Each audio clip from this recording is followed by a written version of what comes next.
Ready to go? Yep, just count to 10. Okay.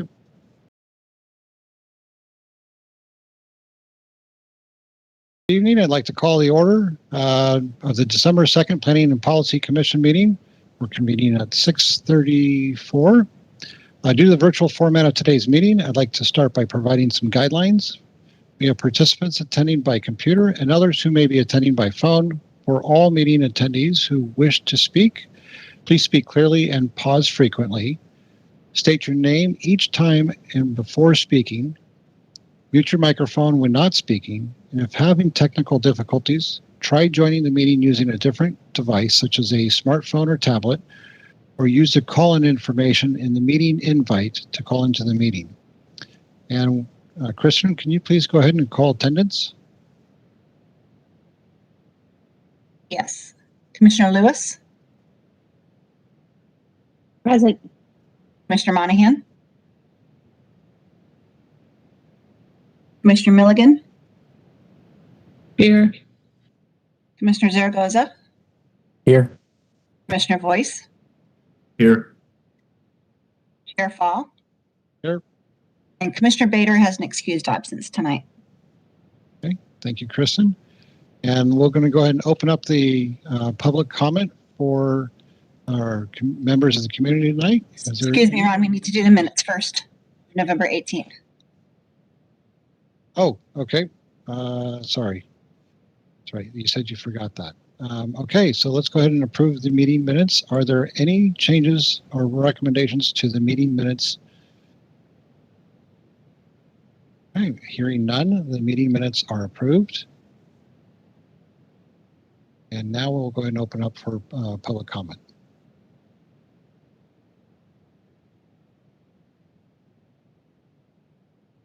I don't see that anyone has their hand raised, but if you'd like to speak, please raise your virtual hand or let me know in the message box.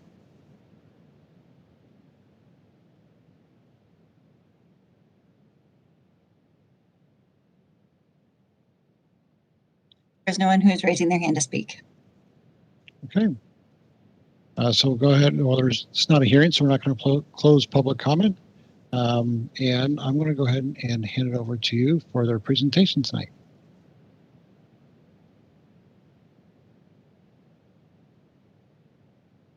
All right, I think that's my cue.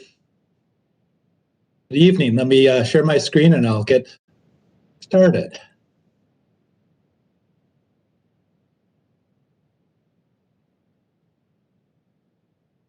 Okay. Let me just give a check to see if everybody can see my PowerPoint slide. Yes. Thank you. All right, here we go. Good evening, Planning and Policy Commission. I am your Utilities Engineering Division Manager, Gary Shimmick, and I'm here to present a status report on our Storm and Surface Water Master Plan and our Wastewater Master Plan. Before I begin, I'd like to briefly introduce our core team members so you know where all this hopefully exciting material is coming from. Alan Quinn, our Senior Stormwater Engineer, he is not available to make it tonight. Matt Ellis, our Senior Utility Engineer, and then Dave Jacobs and Francesca White from Osborne Consulting. So this is a combined update for both of the plans because the strategic framework is common to them. In addition, an overarching goal of both plans is to protect our valuable water resources of Issaquah from the potential impacts of sewer overflows, septic system infiltration, and stormwater runoff. We will be seeking your feedback tonight related to our strategic framework. I'd just like to go over some specific questions I'd like you to consider through the presentation. And of course, general feedback along the way is fine. But the key questions I'd like you to be thinking about are, do the focus areas that we'll be presenting cover the most important categories of stormwater, surface water, and wastewater work to provide high quality services to our community? Do the purposes make each focus area come alive in a way customers will understand? Do the objectives address the most significant issues to you associated with each focus area and purpose? And then finally, a little bit of look ahead. Do you have any specific strategies or actions that you really want to make sure we consider in the next phase of the work? And briefly, our agenda here will be covering 7 sections today, including planning hierarchy, the master plan contents, strategic framework, the 6 focus areas, and then the core slides will be the focus area, purpose, and objectives. And then my colleague Matt will be hopefully pulling everything together with a line of sight example at the end, next steps, and then we'll take your questions.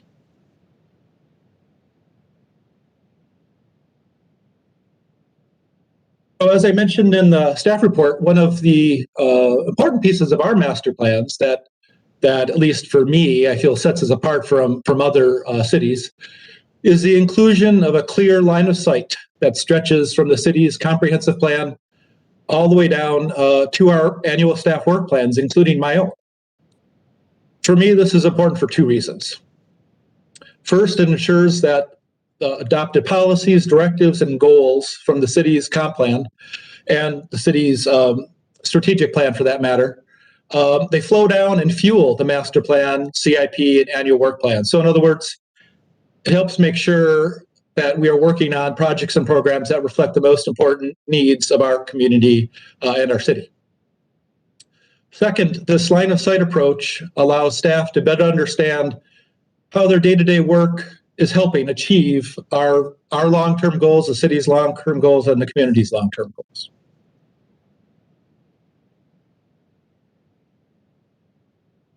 As a reminder from an earlier presentation this year, our master plans both have the following sections in general: system description, basin characteristics, problem identifications, problem prioritization, strategic framework. Again, that's highlighted because that's going to be our focus tonight, and then recommended actions.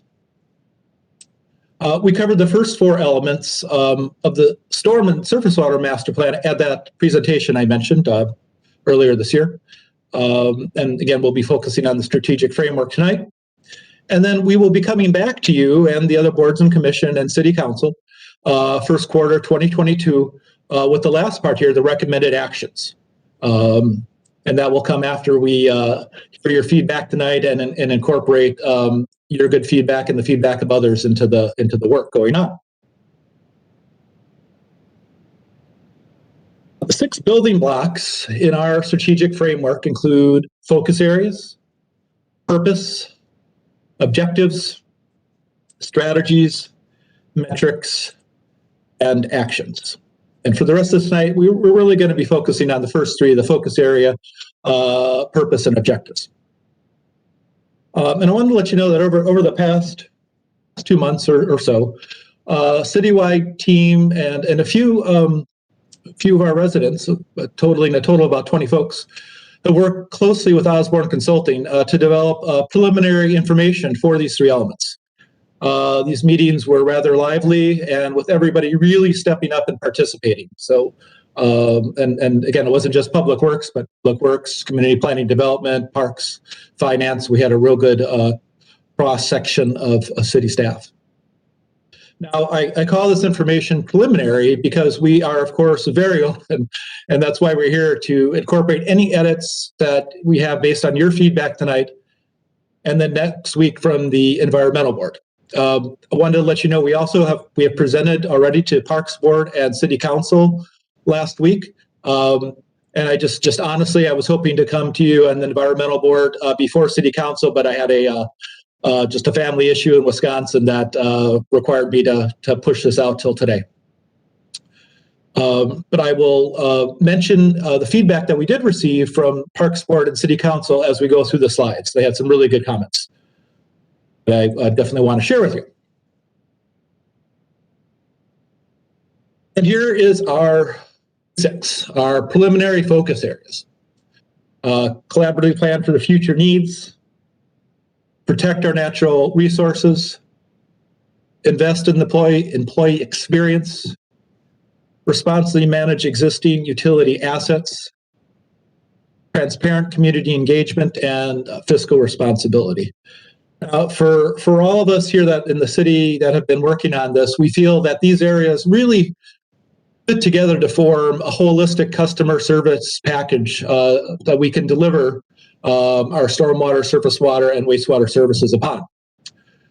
We also believe these areas are not only important right now, but will continue to be for many years and decades to come, even though maybe the details within each may change over time.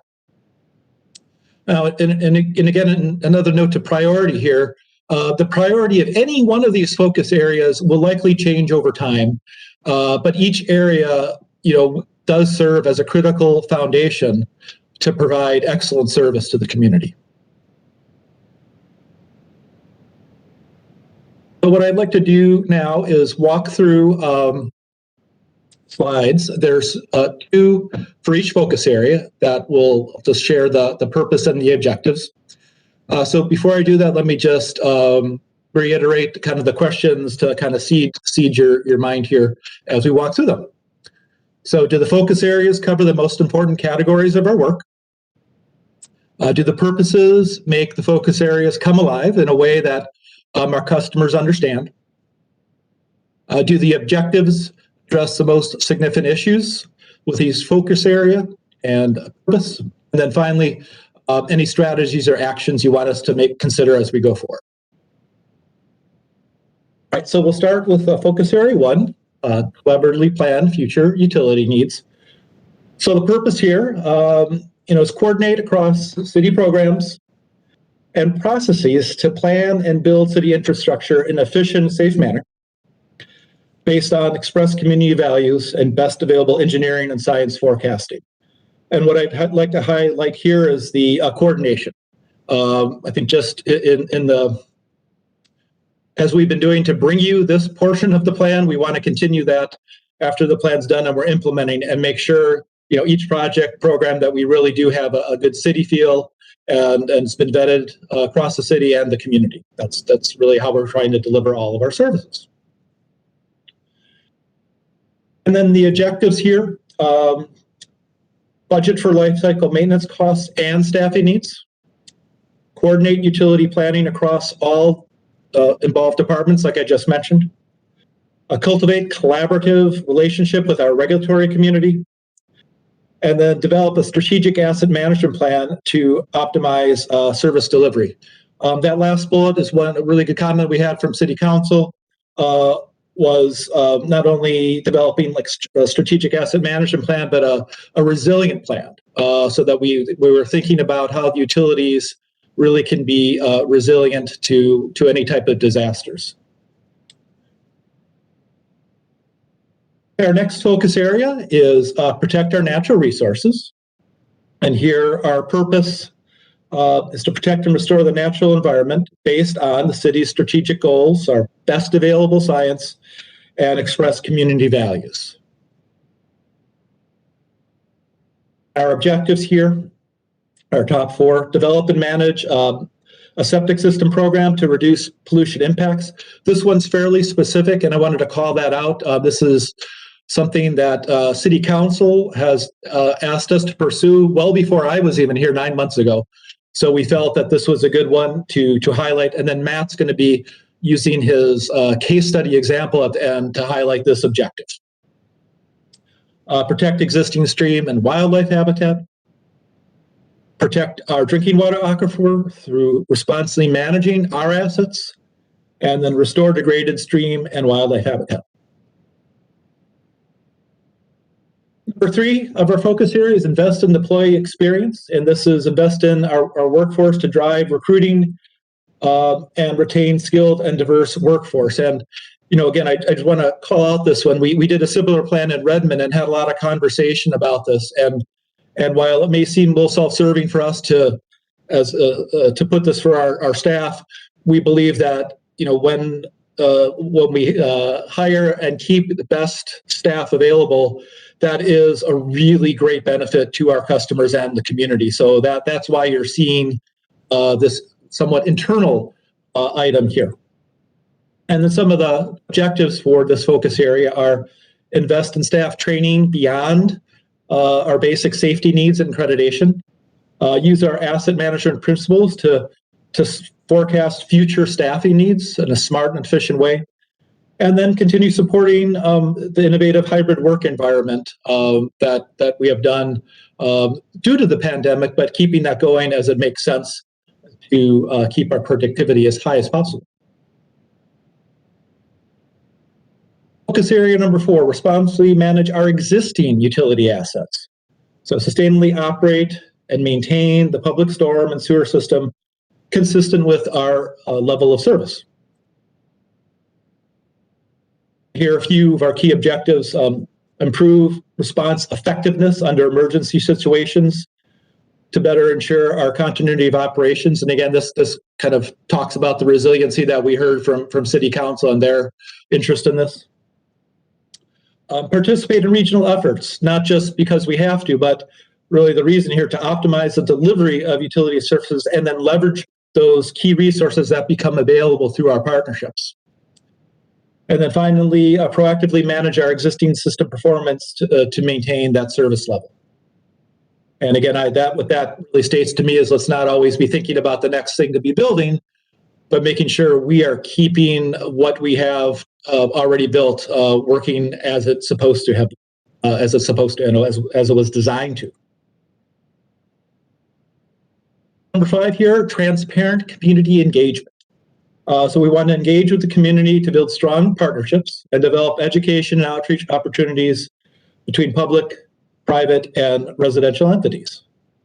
And 3 objectives here, establish clear and concise customer service levels. And here what I'm talking about are levels that really resonate with our customers, just as clean water, providing, not having a lot of downtime if there is a water supply issue. So something, those are what we really want to work with the community to find out what matters to them the most, and then we can report on that. Having said that, we of course have what are called KPIs, key performance indicators, that are very detailed and technical, and we need that. But that's really not going to resonate with our customers. They may be interested in that, but we need to define things that make sense to them. Collaboratively deliver community education activities across programs and departments. So again, that synergy and collaboration, not just acting on behalf of the utility, but trying to deliver these programs across the city. And then improve implementation of the city's existing community communication framework for utilities efforts. So we know we have a good communication framework already, and we as utilities maybe need to step up a little bit more and be clear about what we are doing and getting input on our projects and programs more than we are now. And finally, to round it out, fiscal responsibility. So develop a fiscal plan to support meeting our defined levels of service within an affordable rate structure. A couple ways that we really are doing this already, but we would strengthen this as we go forward. So budget for full life cycle costs of staffing and costs and staffing needs associated with not only our existing infrastructure, but our future needs. And then here's something I think we really do well across the city, but especially in public works due to our fearless leader, Bob York, identifying and leveraging federal, state, county, and other funding sources. And I think this ties back to what you saw in that purpose statement, affordable rate structures, right? There's more and more work we want to take on in stormwater and wastewater, but we want to keep those rates affordable. So one way to do that is really leverage those and go after those grant awards that are out there and win them as best as we can. Okay, so I'm going to hand it over to Matt for this one. And this is a very busy slide, but I think you're going to like it as Matt walks through it, as it's hopefully going to bring everything, although we're talking about here home. What I have talked about, again, were the focus areas and the objectives. And we're pulling out one objective here, one that I talked about, the septic system. And what Matt's going to do is take us to that next level, right? Strategies, metrics, and actions to round out the whole strategic framework for this one objective. But this will give you a sense of what we're going to come back to you with all of the objectives, right? Is flushing this out. But we really thought it would be best for you to see this and then react to that. So Matt, why don't you take it away for me? Okay, thanks, Gary. Before I begin, I want to apologize. My video isn't working tonight, so going without video. But thank you all. As Gary mentioned, this slide is a sample line of sight for a focus area through a defined objective, and it also shows the specific strategies to accomplish this objective. It shows a program to proactively manage private septic systems within the city. That focuses on the last 4 building blocks that Gary mentioned as an example, developing strategies, metrics, and action items. And again, I want to highlight this is a draft line of sight, and the elements within the strategies, metrics, and actions have not fully been vetted. As Gary mentioned, we developed this further than other objectives so far, and that's based on a commitment to council to do certain items, namely improve our on-site septic inspection and reporting program, and evaluating our water quality sampling program within the city. The end result is to ultimately look at how we manage septic systems in the city and figure out a game plan if we see a concentration of aging private septic systems, creating issues in our environment. And as we look at this, I'll explain each category and provide examples. And I like to think of it as a tree. We have a very general focus area, more specific objectives, and refined strategies, and still more refined and specific metrics and action items. And the goal is to provide a fair, transparent, proactive, and equitable work plan for all to see and identify priorities that the city can focus on. So for this example, the strategies are what I like to call the what. They're the specific work plans or goals to help out an objective. So strategy 1 is improve private septic system inspections and reporting program within the city. Strategy 2 is to develop a robust water quality sampling plan within our streams and stormwater conveyance systems. And 3 is replace aging existing on-site septic systems with sewer connections in critical areas. And then we get to define metrics for each strategy. So metric 1 is, and I like to call these the what, the when. When are we going to do this? And there are ways to check in, keep us on task, and make sure we are working to accomplish each specific strategy. So metric 1 for strategy 1 is to implement a revised inspection and reporting program by 2025. And metric 2 is to incorporate sampling plan into the citywide stormwater program by 2025. And then metric 3 is to replace existing septic systems within the shorelines of our major streams by 2040. And then we go to our actions, which are the how. How are we going to do it? And actions are the work plans defined within each strategy. They can be capital improvement projects, operational work plans, education programs, or a series of items that work together to achieve a specific strategy. So for strategy 1, the actions are review and revise applicable code relating to septic inspection and develop a staff inspection work program. For strategy 2, the actions are develop best science approach to evaluating stream samples throughout the city and develop a program for obtaining stream sampling at strategic locations within the city, as well as developing secondary sampling locations if issues are identified. And then strategy 3 actions is to develop funding strategies to support residents if and when sewer needs to be extended into a neighborhood.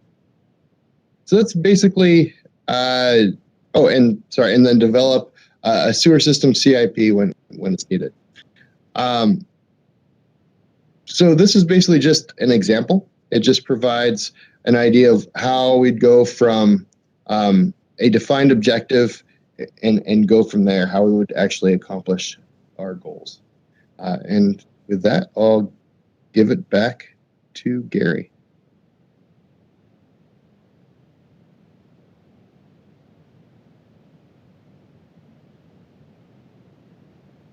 Gary, you're on mute.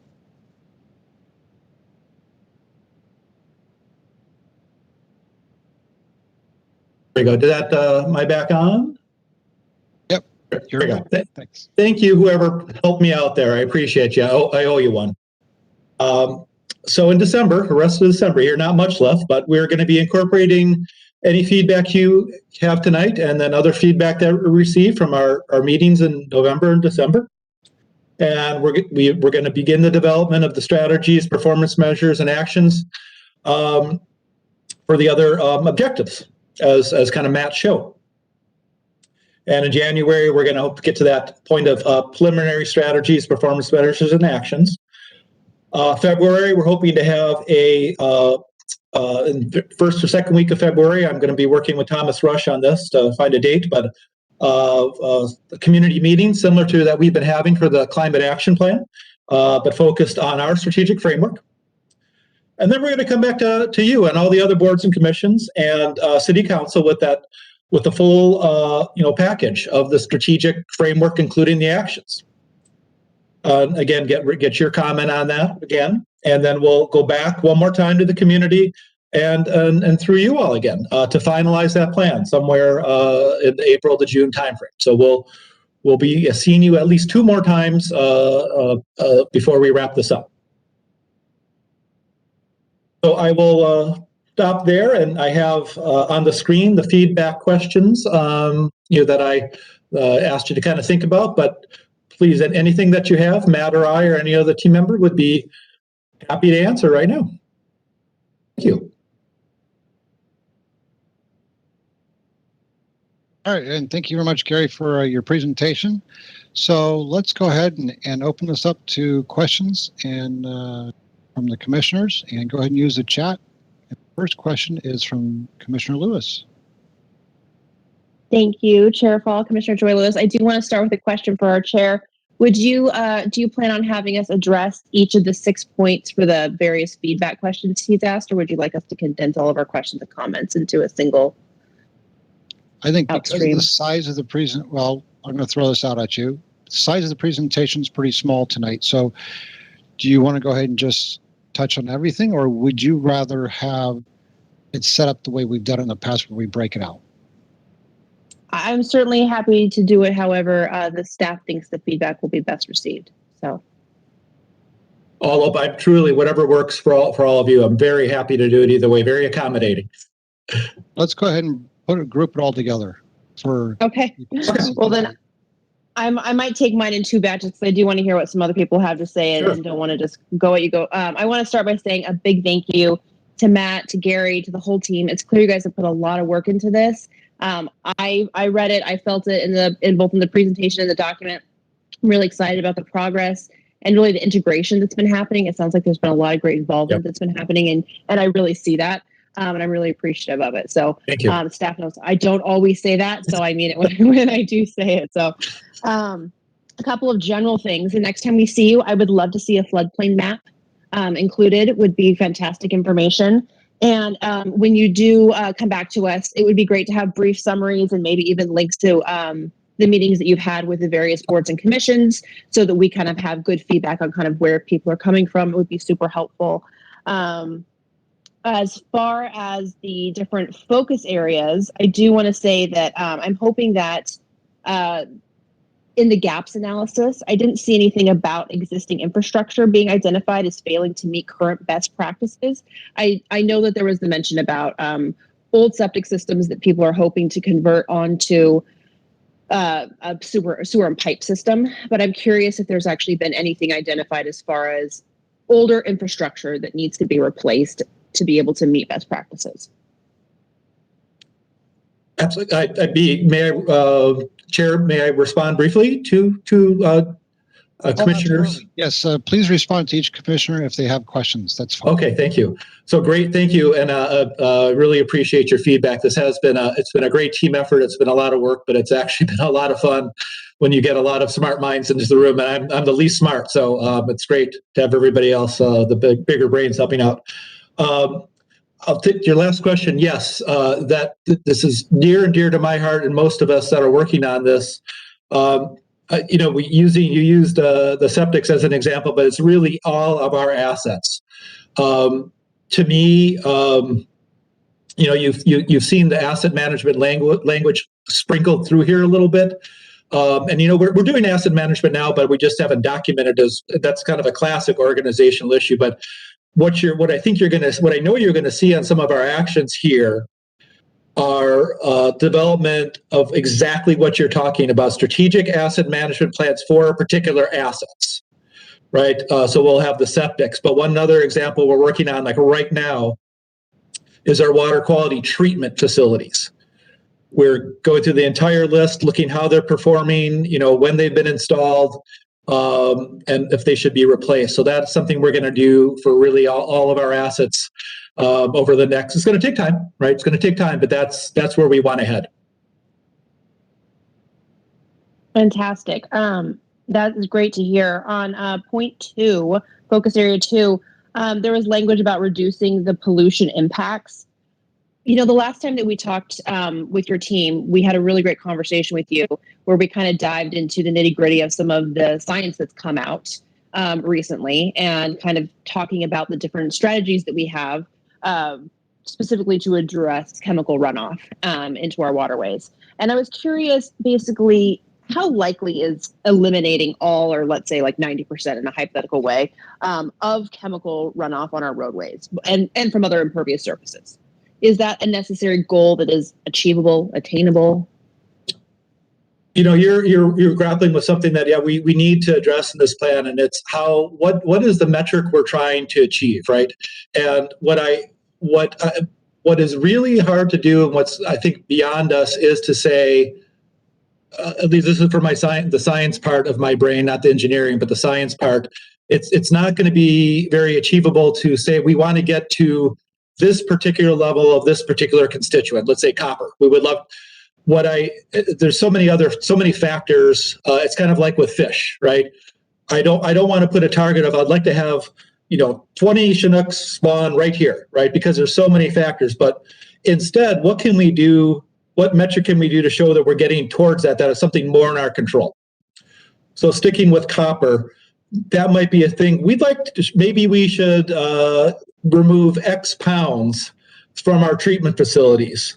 And if we move X pounds from this one and we have 20 facilities, well, let's put this target in. So that might be a more realistic way to work with this as how much can we remove from our runoff given what we have already in the ground, and how much more should we try to get to?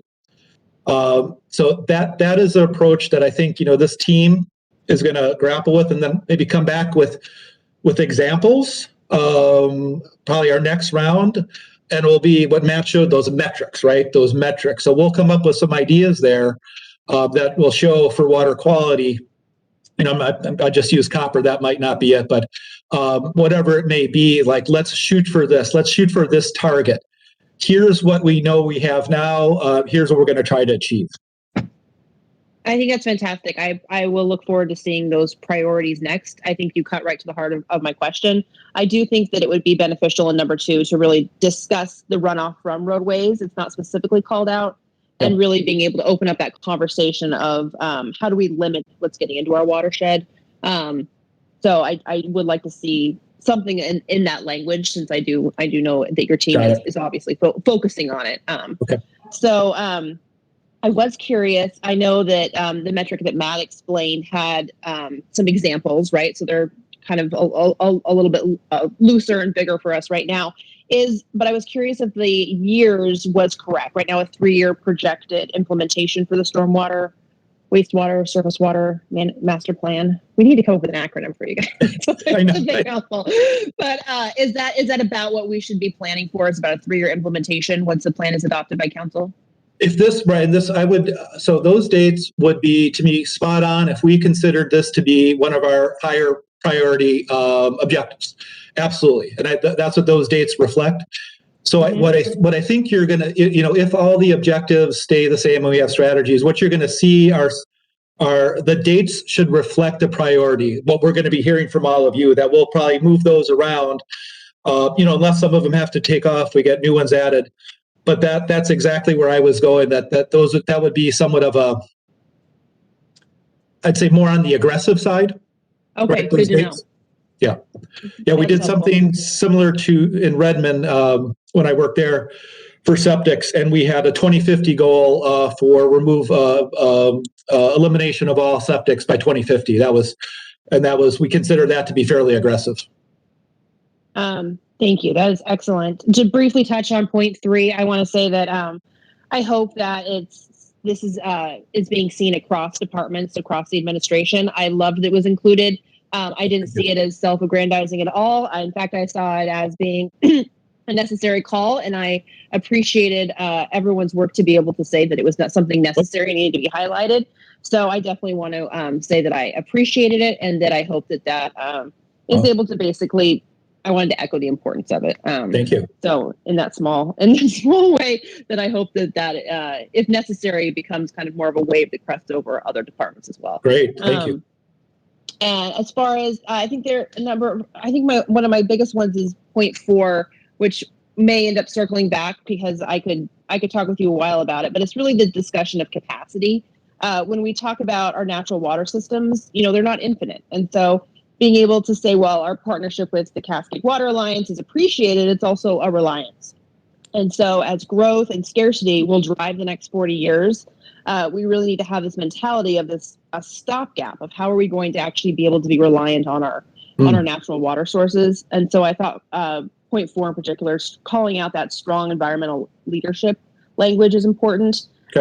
And the needed objective of protecting the watershed and riparian zones.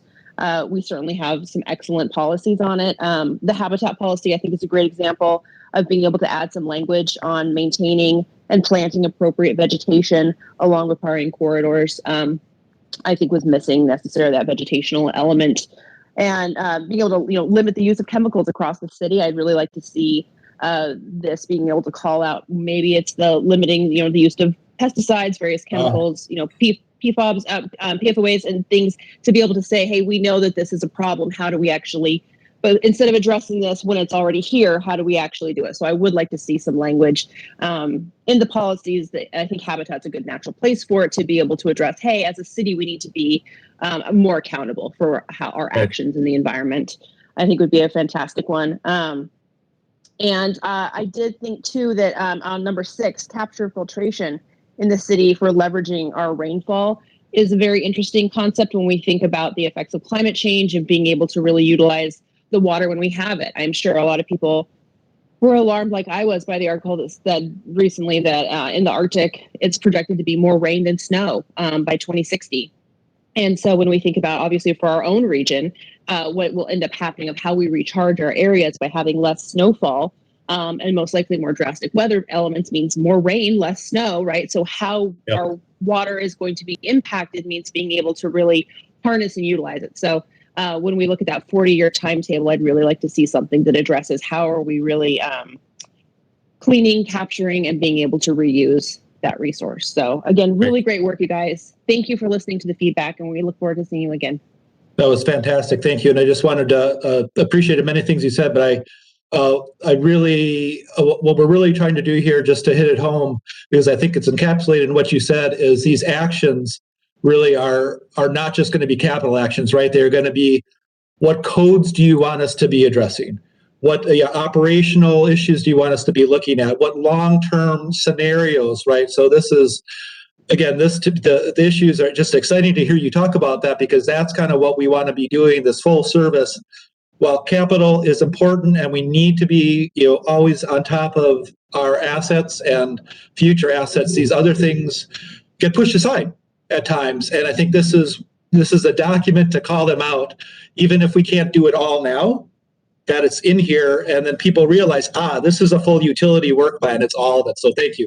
Your support. Yeah, and it really then further works with a lot of our strategies that we have in other places, like you called out, like the environmental plan, our parks plan, and things like that, that they really can all cohesively support the values of our community.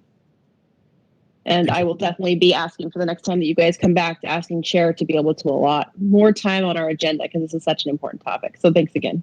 Thank you. And thank you very much, Commissioner Lewis. Are there any other questions or comments from commissioners? And we have both from Nina Milligan, so you have the floor. Thank you, Commissioner Milligan here, and thank you so much for this presentation and all the work that you've done. I could just say +1 to Lewis and turn off my mic. She did such a great job of covering a lot of the important topics. Just for keeping track of some that resonated with me in particular, and what I think I understand from the community. The issue in stormwater, the talk about runoff contaminants from surface areas.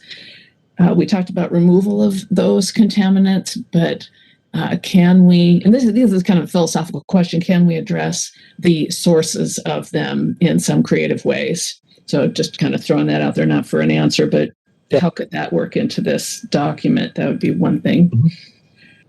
And then number 3 about the employees, +1 again to Lewis. I hope this shows up in all plans. The retention of quality staff is what makes a strong city, definitely alongside civic engagement. So I do hope that that finds its way into all of our other plans. Then I want to reflect on just 2 other things. One has to do with number 4. And that is in when we talk about managing our resources and in a sustainable way and forward thinking and adequate and all that kind of stuff. It doesn't really say that how important our local water resource is in that part of the document. You know, it kind of says that, no, shoot, if Cascade could provide all our water, we'd be okay, you know. But I think this community really values having a local source. We have a particularly valuable asset there. And so I was wondering if there might be a way to strengthen that up a little.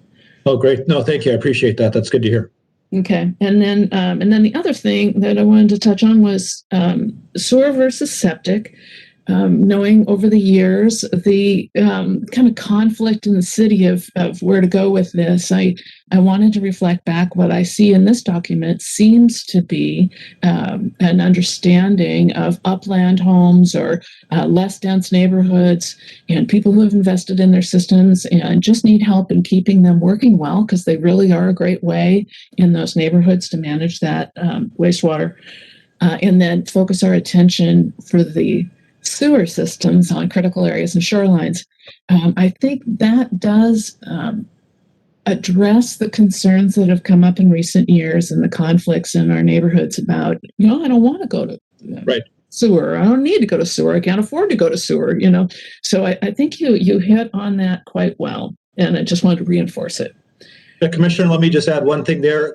The last meeting that came up very big at the city council meeting and in public comment. And I think, you know, leading with science, right? That's what I will commit to you and all the staff is that we're, you know, I've dealt with this issue at Redmond and the city of Seattle, and where it's about science, right? If something's not broken, don't fix it, right? But so that is our commitment to you and all, is that, you know, make sure we have the data. We feel like we have some data that's indicating, seems to be some problems here. Let's look at this. And that's really kind of the, you know, if you go back to that slide, the 3-year work plan, that would be the first 3 years, is really looking at, hey, how serious is this, right? And let's look at it and then chase things a little bit, because you're absolutely right. We don't want to be dumping our staff time or our funding into chasing something that's not real, right? And then you exactly hit the head on the nail here, a nail on the head of just, why is it a problem? If we find it, why is it a problem? Because again, if it doesn't mean that we need to remove everything, right? Because we would need to move the problem. So thank you for pointing that out. And I think that's hopefully what you're going to see through most of this document too, is that infusing engineering with science. Mm-hmm. Yeah. Yeah, that's great. And thank you for participating in that. And just in closing, thinking about a term of use in the document that was, I think, appropriately placed, but just commenting about sometimes these are customers and more often they are stakeholders. They are members of our community. And it's really hard to keep remembering all the roles that our people play. I think you're working on that in the right direction, and I really appreciate your work. So thank you very much. Thank you, Commissioner. Thank you. Thank you, Commissioner Milligan. And we have another question here from Commissioner Zaragoza. Thank you, Chair. Commissioner Richard Zaragoza, I just want to +1 both Nine and Joy. Of course, they always have brilliant comments, and I agree with mostly everything they say. So absolutely +1 on all that. Mostly, yeah. Yeah, most of the time. But also, I wanted to kind of, again, double down on the employee experience. I do think it's important. I agree it should be across the board on all things because people are the greatest asset. We keep talking about assets, so I think it is important. I did have a question. Before I asked the question, I did want to also comment on the line of sight document. I love that. I mean, that was a great diagram. For me, it kind of really lit up what we're doing and how it flows through. I think in our next round, I would love to see the whole thing treed out. We'll have to find Visio or some kind of digital whiteboard to do that, but I would love to see that. I think that would just be, for me, that's the ultimate doc to understand exactly what's going on and how everything affects it. So love that. Right. So Commissioner, let me just ask you on that, because that's actually, we have Dave and Francesca here who are going to be doing a lot of the graphics for us. If the next round, if you were to see a package of about 20 of those, right, that would really, would that kind of work as a way to review? And of course, there'd be a staff report with it. Okay, great. Thank you. Yeah, I would love that. So glad you said that. Yeah, great. And then my question real quick was on number 3 around the innovative hybrid work environment. Can you just explain that to me? I'm not. Oh, sure. Yeah. Yeah. That's kind of my speak, I guess, or my staff. So, just first saying that, there are just some of our incredible staff here at the city that don't have an option. They have to be at their workspace, wherever it is, all the time. And, hats off to them. And that's, the toughest work in the city to me. It's some of the toughest times. So just, again, that's not just Public Works too, Parks and others. But for those of us that don't, what I've been finding here personally for me, even though I'm a manager, I'm in the field a lot as well too. And different meetings here and there, just having this flexibility of working, right here in my backyard shed office, and then having a spot at City Hall, just having that hybrid flexibility for those that can.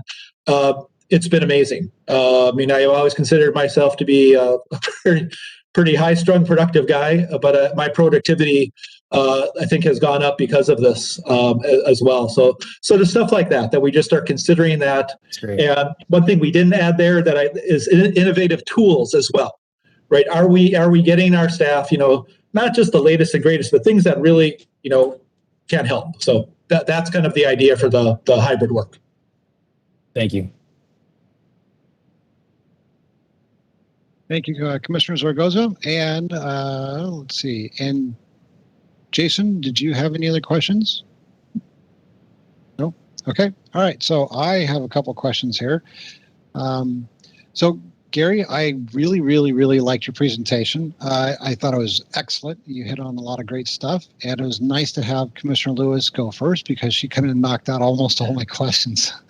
And then Milligan came in with a bunch of other too, so that was great. But I do have a couple of questions concerning the flow chart, and I really like the flow chart. So seeing 20 of those would be great. As far as the replacing all existing systems in the shoreline buffer by 2040, who would be paying for that? Would that be the homeowner or would that be the city paying for that? That's a great point. And that's, Matt has that, if you look on that, I'm waving my arrow there, the develop funding strategy. We can go a lot of directions with this, right? It's an open playing field. It could be, one end is all customer driven, all customer paid. The other end is all city. And there's probably somewhere in between. The reason it is not a public gift, if we were to do some of the work appropriately, and that is a priority for you and for council, is that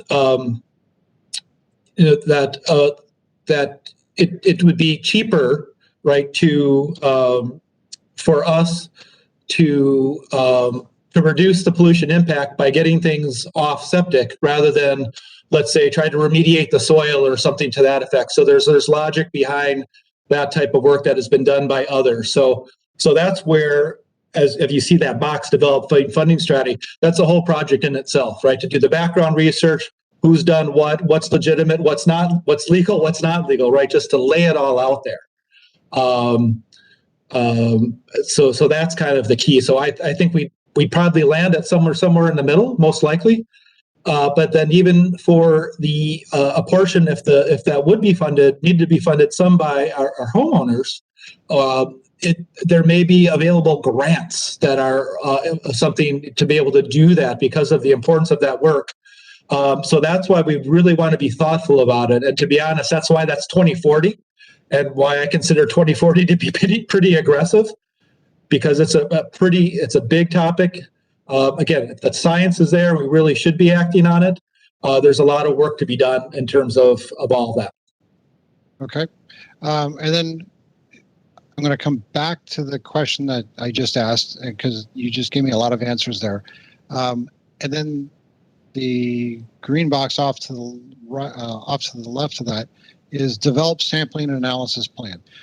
So from a transparency standpoint, in communicating out to the public, what are you going to be sampling for? How might you be sampling these things? So that's not necessarily, I'm not asking what you're going to sample for today, but when you say develop sampling and analysis plan, I'm interested in knowing what is the city going to be sampling for, but having that transparency of communicating with the public so that the public has understanding of what you're going to be sampling for, why it's important. Yes. I think would be really key. Also communicating out the septic issues. Why is septic? Why do people need to be concerned about septic? And I think that goes to the sampling, is understanding that you want people to get off of septic and go on to sewer is great. And I know there's going to be some resistance, but why is it important? I think is what's kind of missing. And then another question I had here is reporting levels of runoff contamination on major roads broken down by roads, maybe like the top roads. Mm-hmm. The kinds of contamination are we getting in terms of storm runoff? Right. Maybe communicating that to the public would be very helpful, so that when we start, because there's so many people here in Issaquah that are environmentally responsible, they may do things or change their behaviors to try and reduce certain pollutants, but we don't know what pollutants are going into the ditches on the sides of the roads. And because we're a salmon-bearing city, we all value the salmon, but we don't know how to protect the salmon. We don't know what's coming off of our cars. Is it Prestone? Do we have oil? Do we have gasoline? Do we have, how much is too much? It would be very helpful for us to know that from a community standpoint. Also, what is the best vegetation that homeowners can plant to try and do some filtration?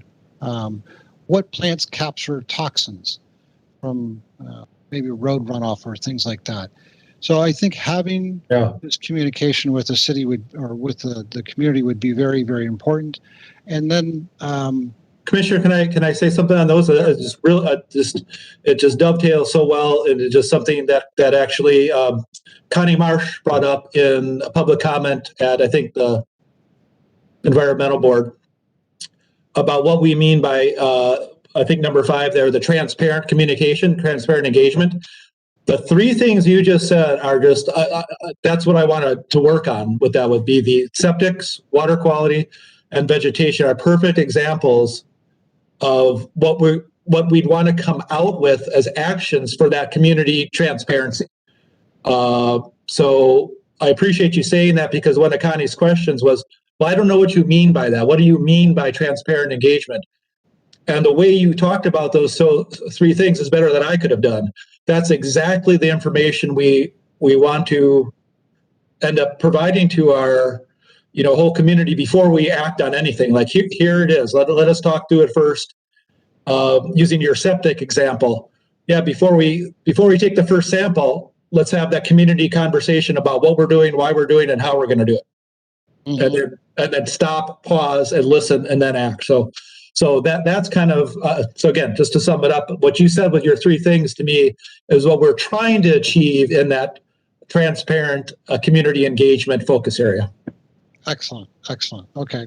And I do have another question here in terms of regarding Lake Sammamish. Does the water in Lake Sammamish impact our aquifers? And then two, if it does, to Joy's point, if in the Arctic climate change and the Arctic is getting more rain than snowfall, how is that going to impact our water? So are we going to be getting a lot more water from Lake Sammamish into our aquifers because we're going to be pumping more water from the ground as opposed to maybe getting it from other sources?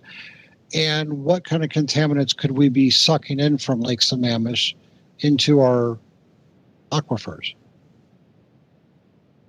Yeah, and I can talk to you more about that offline too. But yeah, we do not. It's a separated system. Yeah, the aquifer where we draw from our wells is from very, very rather deep.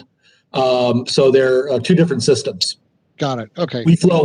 Well, I should say we flow into Lake Sammamish. The groundwater eventually flows there. Yes. Okay, that answers it. Great question, though. All right. It looks like we have another comment here from Commissioner Lewis. So go ahead. I do, but point of order, I think that Richard is before me.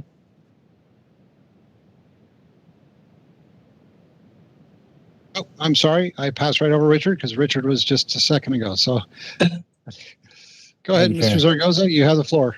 Thank you, Joy. I just had a quick comment. Also, +1 to everything that Ron said. Of course, everybody's brilliant in this room. But also, I wanted to mention about the funding, replacing septics, planting, detoxifying plants. I think those things are all going to require assistance, not just financial assistance, but managing those processes. I know, Yes. There's very few people who don't want to do all of these good things for their homes, for their communities, for our, natural resources, but we don't have the time, we don't have the money, or we don't have, the intellectual focus to manage what can be a difficult process. So not only having financial help for the elderly or for, low income, but also, somebody can just be there to say, okay, here's what we're going to do. We can help you find the people, or whatever we can do to help those things out, I think will be important to make sure it gets done. So, great. Thank you. It. Thank you, Commissioner Zaragoza. And go ahead, Commissioner Lewis. You have the floor. Thank you, Commissioner Joy Lewis. I mean, Richard makes a great point. I think that there's a reason they call them forever chemicals, right? It's not a simple process. And when we actually, with some of the best available science, it's hard to say, well, is it a matter of doing my oil change in my driveway? No, it's the tires on our cars, and it will take decades to get that to change from a manufacturing and fall down level. It's right now we're trying to have this switch over, which is the fuel that we use for our vehicles, much less how vehicles move, right? So it's a much bigger thing where it's one part of it, but it really is addressing the here and now rather than the where do we want to be decades from now. What I was thinking when I heard, Gary, you were talking about funding strategies, I wanted to mention to staff, to Kristen, to Minnie, PPC has advocated for the administration to use resources to advocate for the legislature to change things that back our infrastructure goals, for instance. We've talked about it in specific ways when we talk about new and existing development for charging for electric vehicles. But I think it calls out a really important value that we have of being able to use those same resources to really tie in our watershed goals and to be able to say that advocacy on a legislative level needs to integrate into this and into these kind of wider things. And I think that if we cast a wider net with our public advocacy and our work with the Washington State Legislature, being able to kind of hone in not just necessarily on these one things, but being able to really advocate for a variety of things may help us down the road when we get to 2040, being able to have that. So I would just advocate to staff that there should be a larger discussion that maybe then needs to hit, obviously, other people than me, but being able to say that having a strong administrative response to the needs that we have in our community that are far reaching for environmental needs was really important. So thank you. Thank you, Commissioner Lewis. And I am not seeing any additional comments or questions from the commissioners. Gary, did you want to add any additional comments based on what you've heard tonight? No, this has been just fantastic. So I really appreciate this. It's a very similar, like I think Commissioner Lewis said before, we'll let you know what we heard from everybody. So you can see that in the package, but yours are very similar, but then somewhat different than others. But I think all on the very positive, all comments have been positive today. It was more highlight this a little bit more, or what did you mean by that? So it's been pretty similar today. So thank you. We'll be acting on this information. So the next time you see this, you will definitely see changes that will mimic a lot of what you've said. And if they didn't, we will let you know why we didn't change it as well too, because that's part of our responsibility is to let you know. Maybe there's a great reason why it's a great comment, great change, but not right now. Maybe another time. So we'll commit to doing both of those. Excellent. Well, Gary, we were thrilled to have you here. Excellent presentation, and thank you for answering a lot of our questions and engaging with us tonight. And we look forward to working with you and hearing from you in the future. I'm going to go ahead and return it back to Kristen and Minnie to go ahead and launch into our next topic of our presentation tonight.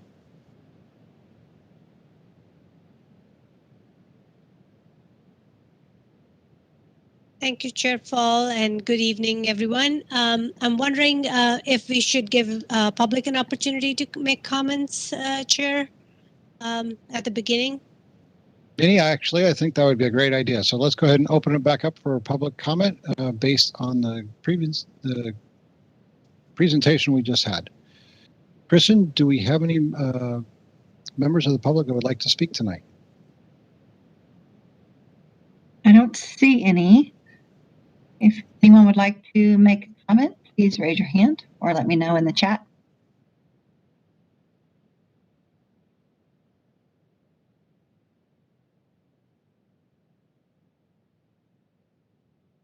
No, it looks like no one wants to make a comment. Okay, very good. Okay, Minnie, the floor is yours. Sure. Thank you. So tonight we just want to, so we have to switch from policy and 50,000 feet level to action and implementation of Title 18. So this is where all that thought process and the policies actually hit the ground of how does it really work on the ground when we are thinking of it and planning for 2040 in our comprehensive plan. And here we are with Title 18. So to kind of switch the time frame to now and what the code updates we're doing. At the last meeting, we discussed a few things in the process and procedures category. There were a couple that we rolled over to today, which were conditional use permits and administrative deviations that we currently allow. So those are the two topics we'll focus on. And then in your packet, we included some information about SEPA that you'd asked for, what kind of permits we get for SEPA to give us some guidance on if we need to look at those flexible thresholds or not. And also for permit decision-making authority. So right on, I'll talk about conditional use permits. So what basically a conditional use permit is, you have your zoning, say intensive commercial. It has a list of permitted uses from manufacturing to an office use to mixed use, whatever the categories are permitted in that zone. And they can be permitted outright, so without a public hearing.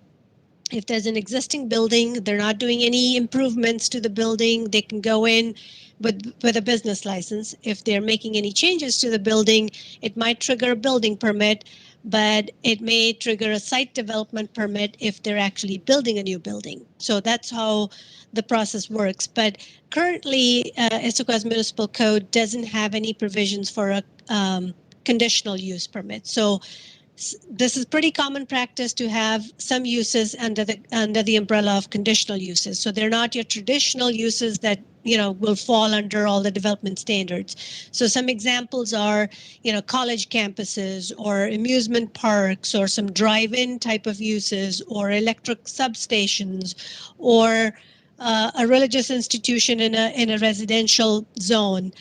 So uses that aren't that need a little bit more analysis of how they're compatible with the existing uses, how they're compatible with comprehensive planning. So the conditional use permit generally requires a public hearing before a use is allowed to go permitted outright. And generally the criteria for approving these is, it's compatible with existing uses, it meets the intent of the comprehensive plan, it's not detrimental to public welfare, and all measures have been taken to mitigate the impacts. So what we're asking for direction is, should we look at the list of uses and then categorize some of those uses as conditional uses and establish a process for conditional uses? So that's the direction we're looking for from Planning and Policy Commission tonight on that topic. So we can take a pause and get the conversation about conditional uses before we move on to administrative deviations.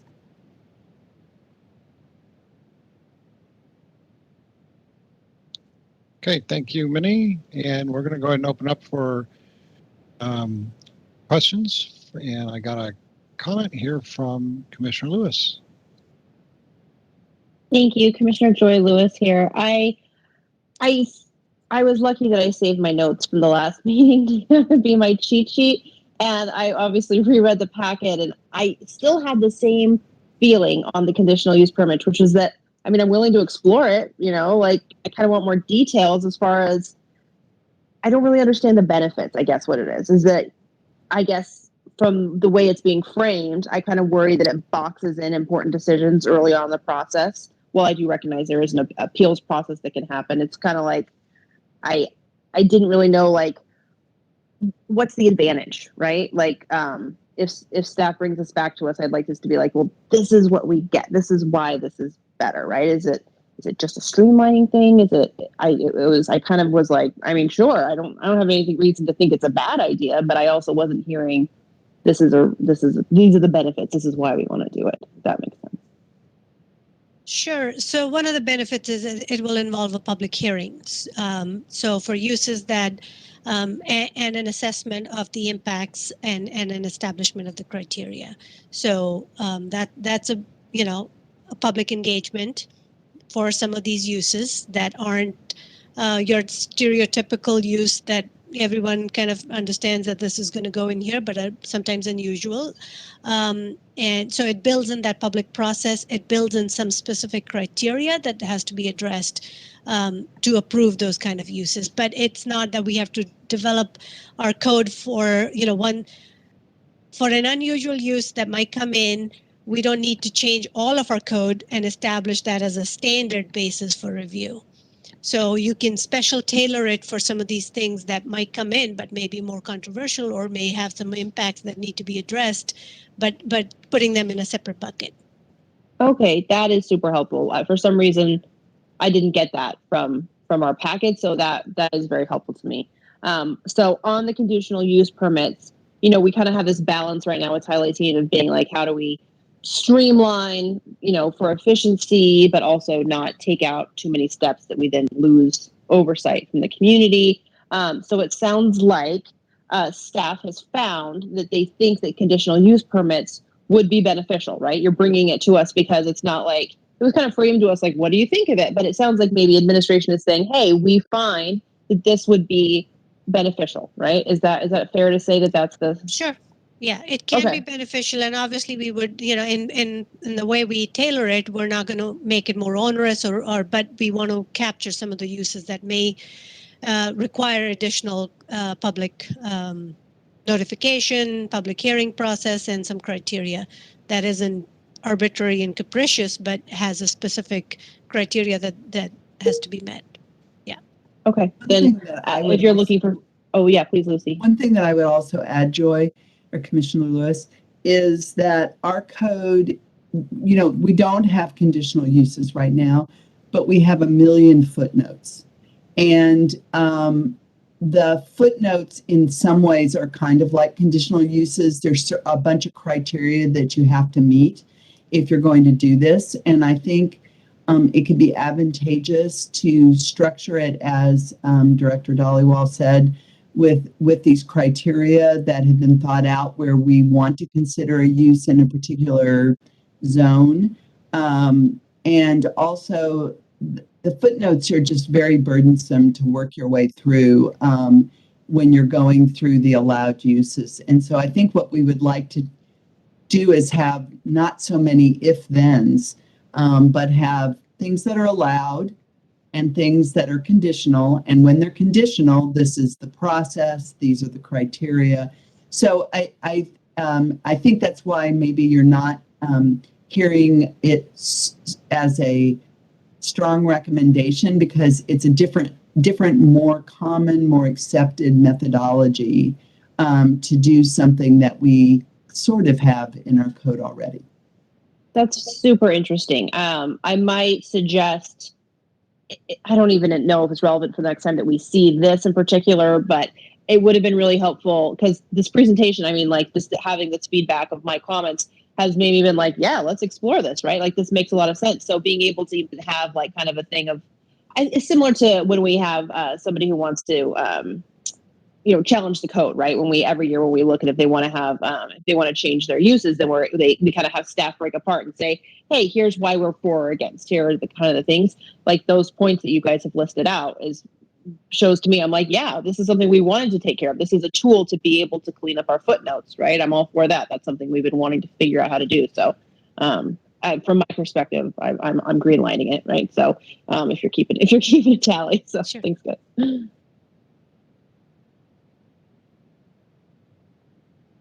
All right. Thank you, Commissioner Lewis. And Commissioner Milligan, you have the floor. Thank you, Commissioner Nina Milligan here, and thanks for also, I appreciate the filling in the gaps that we just got. It helped me get my mind around this. I was coming at this from a perspective that this is one of those circumstances where I'm hoping that the city of Issaquah can make a more predictable application process, and that the more predictable, maybe shorter time frame, so that those projects that people know they can do and that we want them to do, that they get done. And so if this supports that very predictable and less confusing, or that the muddy water, well, is this really okay or why? If this solves that problem, I really appreciate it, and appreciate calling out those circumstances where a public hearing is appropriate so that people do get the opportunity to participate in making that decision, and whether those conditions on that use are being served well.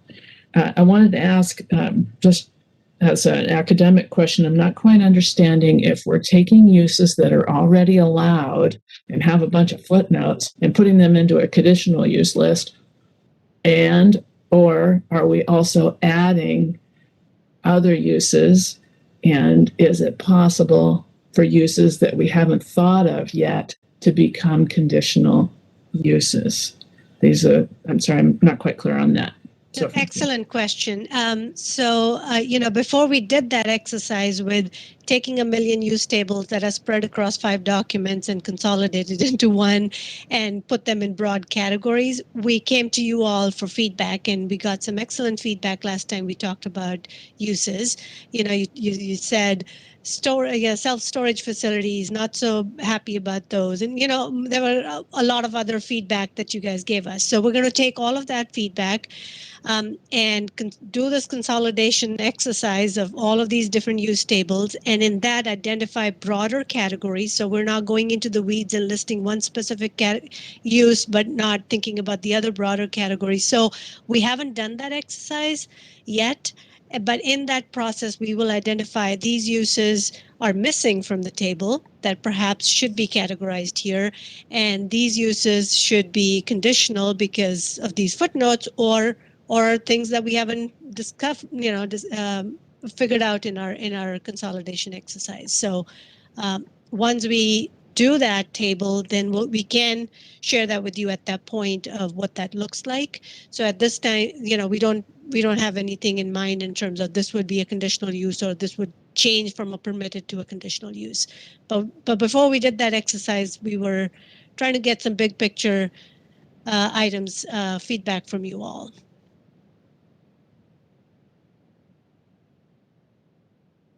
Thank you, Minnie. Thank you, Commissioner Milligan. Any additional questions or comments? Commissioner Zaragoza or Commissioner Voice? Okay. All right. And with that, and it's back to you, Minnie. Sure. So can I get a show of hands in terms of, yes, we should consider conditional uses? Obviously, you'll get a chance to look at the table and weigh in at that point. So consensus. Thank you. Yeah, I see consensus. So now we'll talk about administrative deviations that our code allows. And I'm going to turn it over to Lucy to walk us through what our code currently allows. So at a very high level, what I would say is the administrative adjustment of standards are in our code because you can't address every situation. When you're writing code, you do your best to sort of think your way through how this might be applied, what might come up, what are the unintended consequences.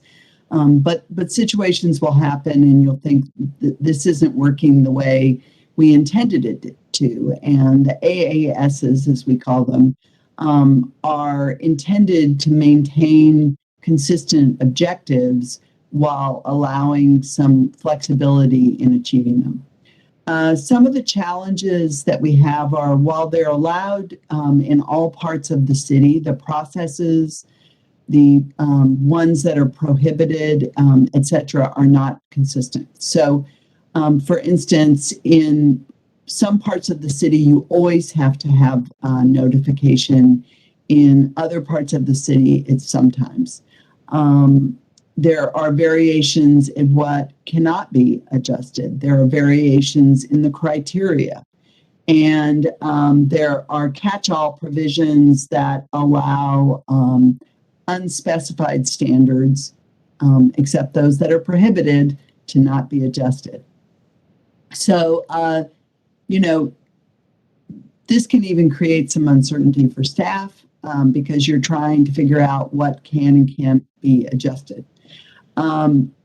So I think what we're interested in talking to the commission about is how we should handle these adjustment of standards in Title 18 and which topics that are currently allowed for AASs should be carried forward or not.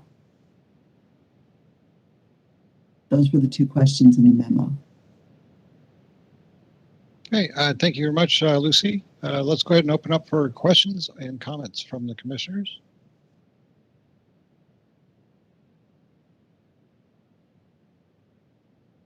And our first question is from Jason Voice. Go ahead, you have the floor. Wrong button. Thank you, Commissioner Voice. Thank you, Ms. Sloman. So did I hear you correctly?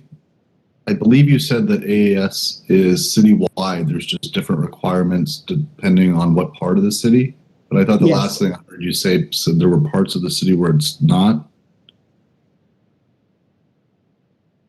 No, and I'm sorry that all the permutations are confusing to try and quickly summarize. So they're allowed citywide. It's just the provisions of each program, the one in central Issaquah and for the urban villages versus the ones in sort of greater Issaquah are different. So the ones that you cannot, the standards which you cannot adjust vary from the part of city you're in or not. So it's not that there's not a program throughout the city. It's just the things that you're not allowed to adjust vary. Is that clear as mud? Thanks. All right. Thank you, Commissioner Voice. And Commissioner Lewis, you have the floor. Thank you, Commissioner Joy Lewis here. You know, I struggled with this one because I think with the administrative adjustment standards, there's a tendency from a watchdog perspective to want to have as much transparency as possible. So I do think that I see them as really a sign that our intent isn't being achieved. The more that we have in them. I know in the summer, Minnie, I had asked you, I said basically to put a note that once we actually are getting to our first round drafts, I wanted a tally. How many times is this going to director, right? How many times in our code are we diverting, right? That we need to have this kind of check. Because before we actually roll out Title 18, I'd like to see kind of the plethora, right? What is the need? And I think over time, it really is kind of a health meter, right, of our code, is saying how many times do we need to have this? How often are we seeing this? Why are we seeing this? So then we come back to Title 18 and this redo and being able to say, okay, how do we clean up based on what we've seen? But it is certain that we need to have some flexibility, right? I'm not for completely doing away with it. I do see a need for it. But I do think that we could tighten up this list, right? What's allowed, what's not allowed. I think it would be nice to be able to have notification on everything. And being able to, the next time that we see this, have something, obviously a beautiful graphic that shows me where in the city and why it's different, you know. And so a big part of, there was a purpose and a reason why our urban villages operated with a different code at a certain time. And now, why is it that we want to roll this out and have it be more harmonious and things like that.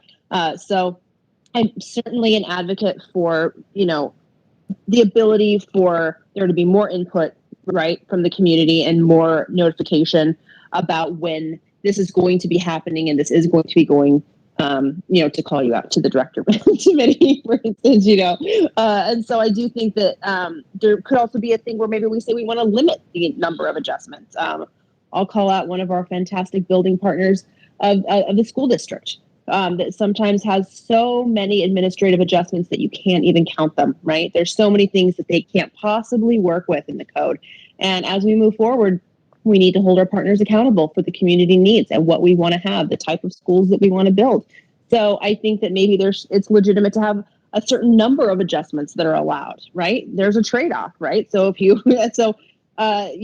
can pick and choose, but they can't have them all, right? I think there's a way to take this and to be able to achieve our objective without completely doing away with it and without having it be practice as usual. So, I'm happy to discuss more ideas because I know that kind of dumps it back into your lap and being like, make it better. But I am a proponent for having it when it's appropriate. And I think that we've seen that it's been overused at times. And so I do hope that with this work on Title 18 that we're able to really tighten that up. Sure. No, that's really helpful feedback because we do have an assortment of these things, and some of them are flexible, but the other ones, what we've heard a lot of negative feedback on is the administrative adjustment of standards for trees. On one hand, we have a retention of 25%. On the other hand, we have an administrative adjustment with a pretty vague criteria, but then you end up having to make a decision whether they comply or they don't comply. And then as a result, you get money for the trees as opposed to the actual trees. So it doesn't do anyone, flexibility is great, but when it's so unpredictable, it's not very beneficial to the applicant or the city or the staff, leading to the unpredictable part of it. So balancing that between flexibility and predictability is important. Absolutely. Yeah. Especially because it's a tough balance between, property rights and wanting to grow in the appropriate way. And then also having that balance of, well, you need to have this much of a buffer from your wetland, which is, obviously plentiful in our area. And we need to be able to keep these particular trees, right? And there's only so much space. And so there is going to become a point where someone's going to have to make a decision on the trade-off. So I do see a need for some of that flexibility, but transparency is clutch, right? And so I think we have heard from the community that they would like to have a change. And so I think that there are ways to be able to to tweak this and still be able to find a new path forward, which will then need to be tweaked again, right? So, thank you. Thank you, Commissioner Lewis. Commissioner Milligan, you have the floor. Thank you, Commissioner Nina Milligan here. I really appreciate the framing of this tonight. You've made it easier for us to engage on this topic tonight, and so I'm glad that we held it over in the last meeting. I have a few sort of questions, but comments. I'm just going to go ahead and do them for the sake of time. Nobody said we were splitting this up right now. I'm hearing it from Commissioner Lewis, but I also understand it from very generally from the public that these variations, these changes in what's allowed and what's not allowed is generally not popular with the public. They don't like when we set up standards and then we say sometimes it's okay to not have that standard. That's generally unpopular. So I want to recognize that. I also think it puts the staff in an awkward position because the community is trying to say these things are important to us, but then again, we give the staff the opportunity to dodge it a little bit, and then they're in the room with the developer, and it's just not fair to the staff and to Commissioner Lewis's great point. It's not at all transparent. So number one priority for me would be increasing notification of proposed adjustments. Number two, I would suggest, just to be very specific and productive, is that when I look at the list of the things in the IMC that are allowed for AASs, I am just incredulous, about things that we think are really important or that the public thinks is important, like building height or setbacks. These things we spend a lot of time on this stuff. And how could it be that when we spend that much time on it, that it could be changed without a further discussion with the public? So I think that we could reduce the list of things that are allowed to be adjusted. I think that we could add notification, and then, dang that, Commissioner Lewis, limit the number per application so that the staff and the city is not inundated with this variety, but that there's an allowance for some creativity, innovation, all the new things that we don't even know about yet, that our code is so slow to change and can't keep up with. Certainly, we want to be able to accommodate those things within reason. And to Commissioner Lewis's point, there's some things that are going to be more important than others. And if we have a limit on the number per application or whatever it is that you guys figure out how you could do that, that might help to manage this as an issue. Yeah, I'm sorry, I'm looking at parking, TDRs, all these things that are in this, what are allowed in the AASs, and I thought these things were really important to people. They'd at least like to know about it, if not, stick to the standards. So I'm splitting the baby here, but that's what I think. So thank you. Excellent. Thank you very much, Commissioner Milligan. And I don't see any additional comments or questions. I would like to comment, second Nina Milligan, on her thoughts about mitigating all the different adjustments that may be required. So I think consolidating and just picking a few so there's not so many to inundate the process, but also her comment about, I really value her comment about the public's engagement. We've all worked very hard to put forth some of these development standards and so on, and to only have them adjusted out is kind of not doing the public a good service. So I think we need to be more rigid. And also, to Joy's point, we don't want to have so many different adjustments. It just becomes kind of there's no watchdog to oversee the process. So I think those are really important attributes. Okay, so I don't see any additional comments or questions yet. I'm going to go ahead and hand it back to Minnie.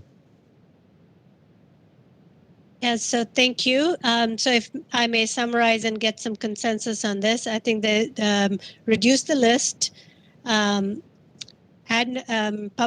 more transparency and public notification, potentially public hearing before adopted standards can be deviated, and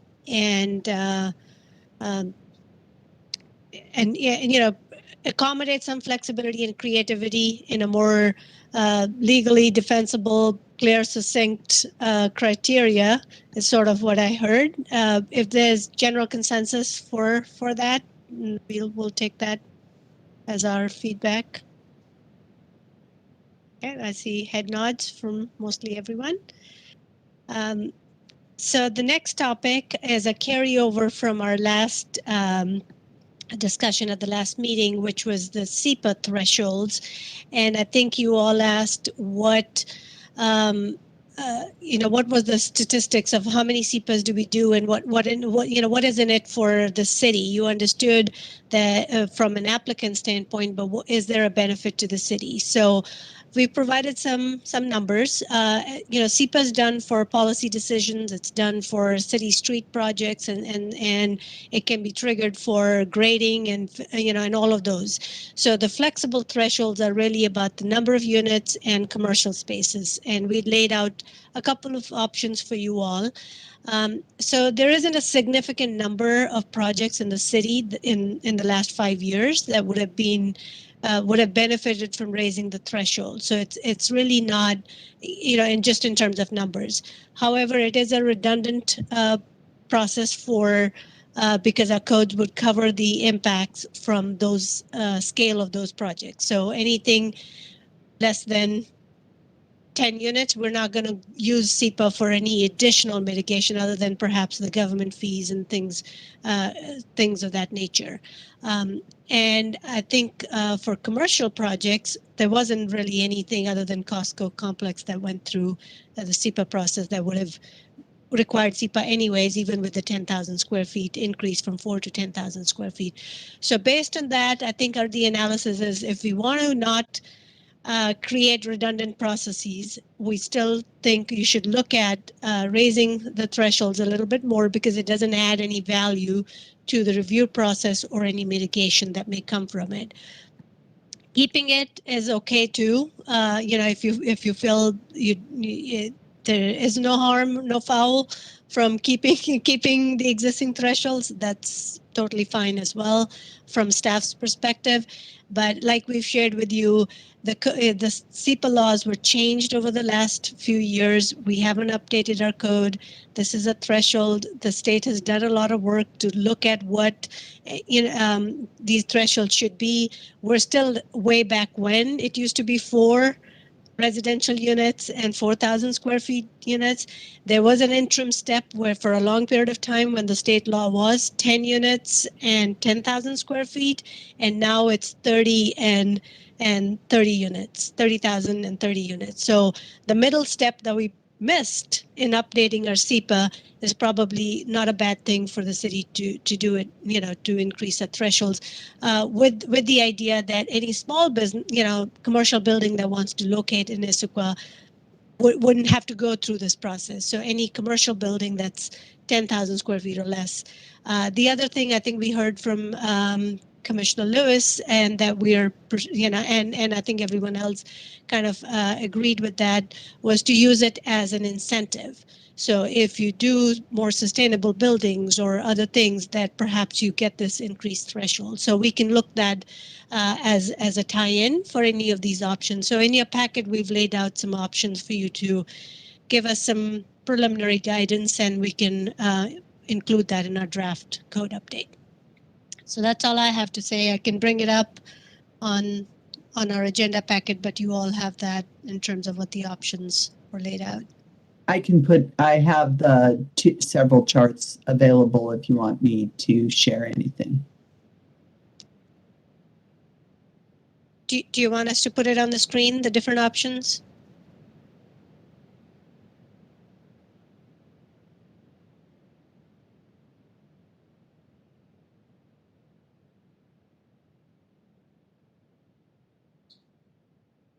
Is that the one you would like to see, the option chart from last week or last meeting? It wasn't last week, I don't think.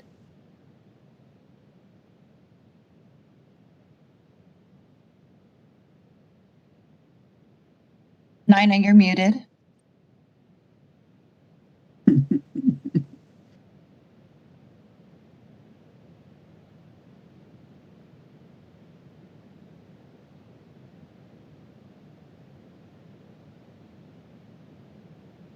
Okay, are we ready for questions, Minnie, for the Yes. commissioners? Okay. And so the first question is from Commissioner Lewis.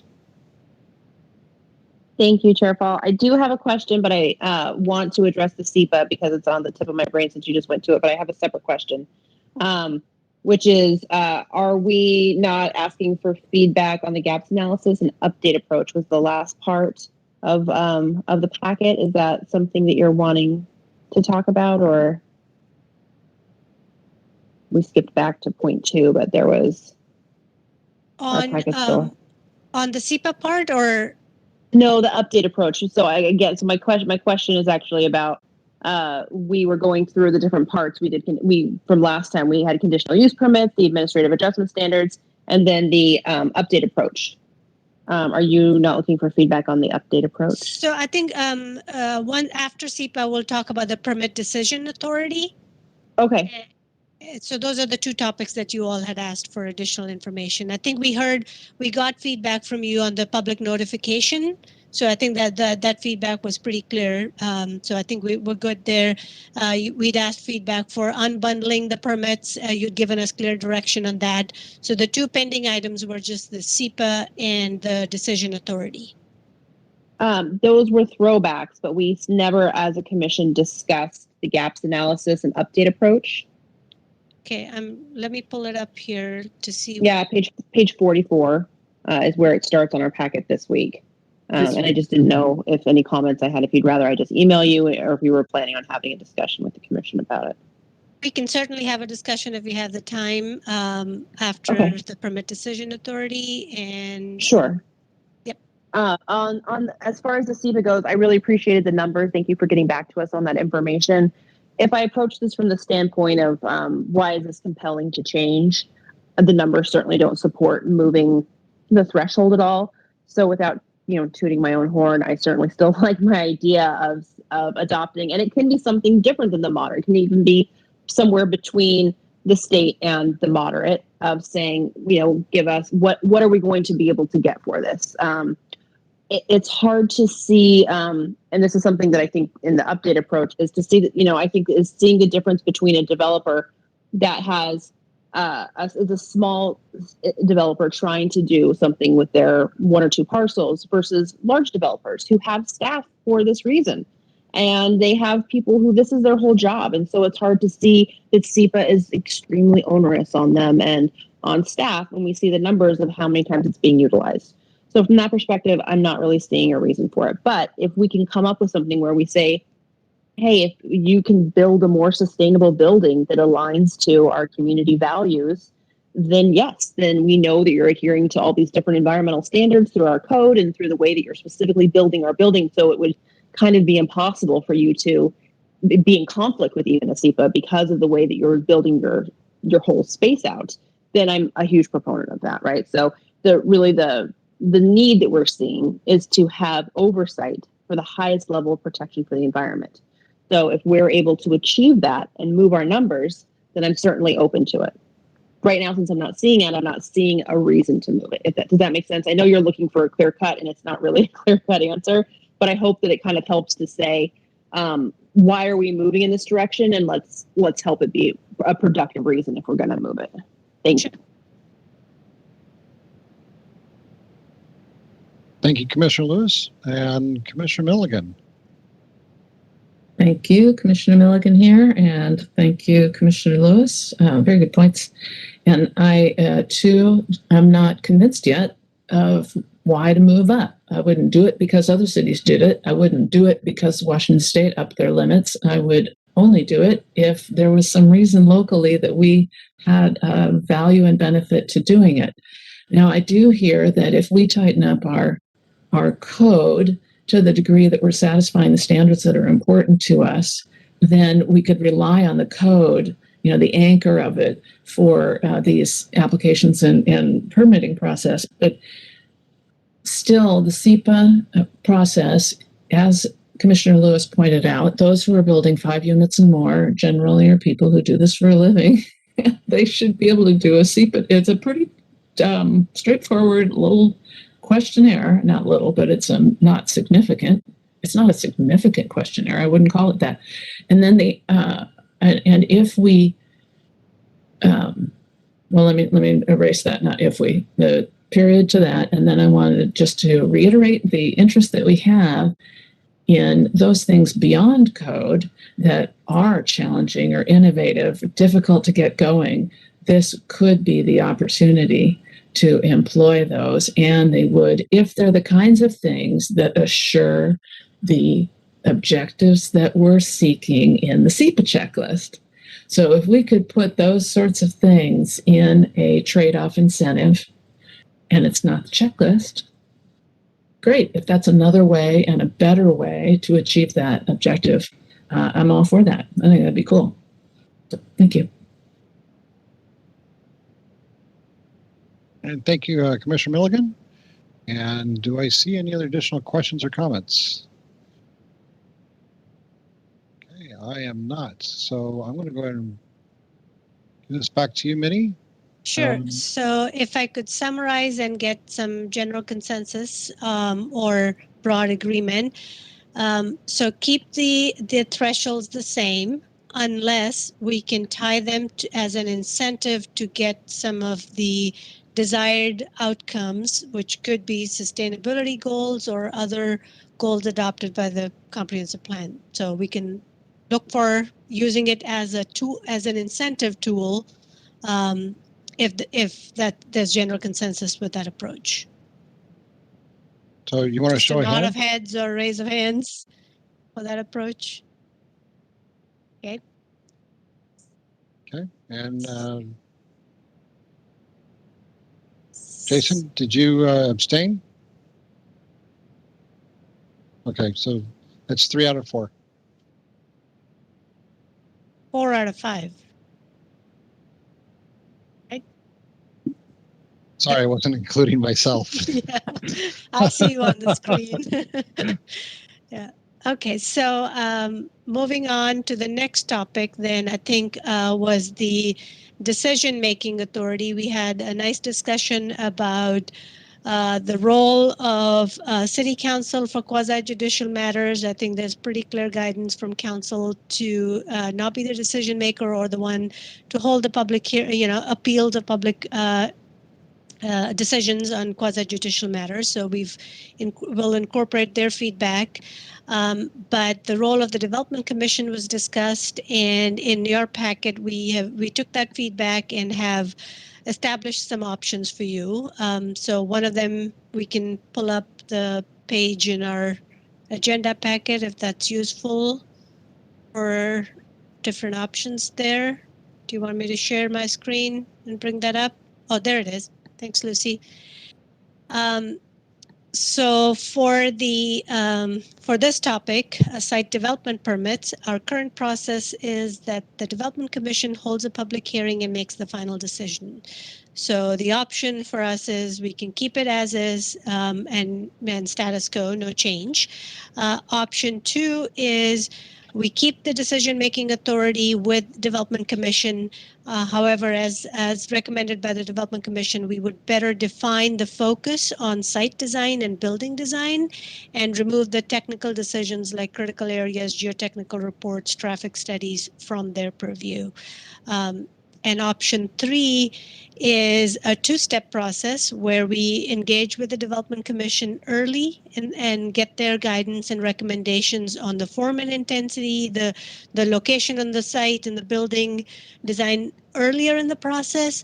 But then the final decision is made by the hearing examiner after holding a public hearing.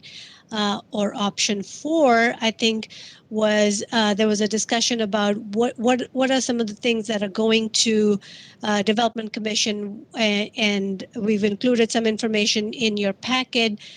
Generally, anything over 4,000 square feet that's located on certain streets goes through Development Commission and the Issaquah, Central Issaquah area. But again, I think our thresholds are varied throughout the city. So one of the things we want to kind of do is in that consolidation exercise, some of the streamlining of those. But in general, anything over 45,000 anywhere in the city goes through a development commission review, but some of the smaller administrative site development permits get triggered, get bumped up to development commission review for because they are located in certain streets.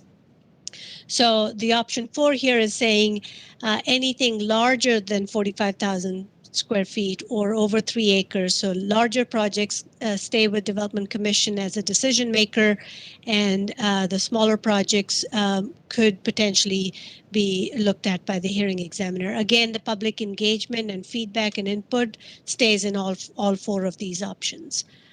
So those are some things for you to consider and tell us as we prepare the draft which one is the preferred option.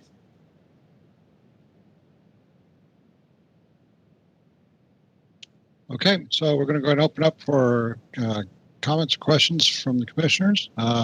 Commissioner Milligan, you got the floor. Thank you, Commissioner Milligan here. Just need to understand a little bit better about option 2, which I'm liking. But then where do those technical decisions such as geotech and such get decided? And I am leaning towards that. I like that one so far, but I don't understand that other part. Yeah, so, geotechnical peer review, even staff doesn't have that expertise. So we generally have to engage with a peer review consultant who is trained in that field to review. And the focus for the geotech is really the stability aspects of it. However, under the code, if we're going to bring forth at your next meeting is the terrain management. So that's looking more for how to design on the hillsides and things. So that gets into the non-safety aspects of the things. So the geotechnical would generally be be part of a decision-making process that happens earlier or at the building permit stage. So the foundation design of the building, those are very technical things that even staff is not making those decisions and relying on the peer review consultants. But the focus really is the safety consideration there.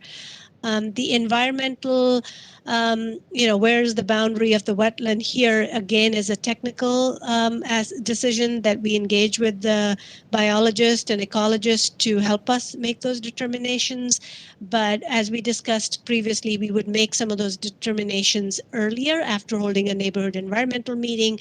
The decision gets made and circulated to any interested parties. And, so there would be a public notification process and a decision making that could be administrative or hearing examiner decision that then can be appealed prior to a full decision on a project. If we choose the public hearing, then those have to be consolidated because you can't have multiple public hearings on a quasi-judicial matter. So it would have to be a robust public notification, environmental board, neighborhood meeting that's hosted by the environmental board, and then a decision made by administratively circulated to all interested parties with the appeals going to the hearing examiner. So that, and that's the general framework, how that would happen.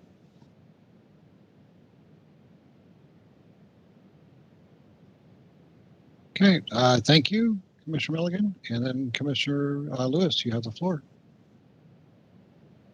Thank you, Chair Fall. Commissioner Lewis here. A couple of things. First, as a point of order, it doesn't technically matter because we're not really voting, but I believe in Robert's Rules of Order, when a member abstains, then that's not actually counted. So technically, it would be 4-4. But just for record keeping purposes, I think an abstention is counted differently. I did have a question about this because you mentioned the desire from council, but I don't remember seeing in our packet a briefing that they had seen it since we had our joint commission with the DC.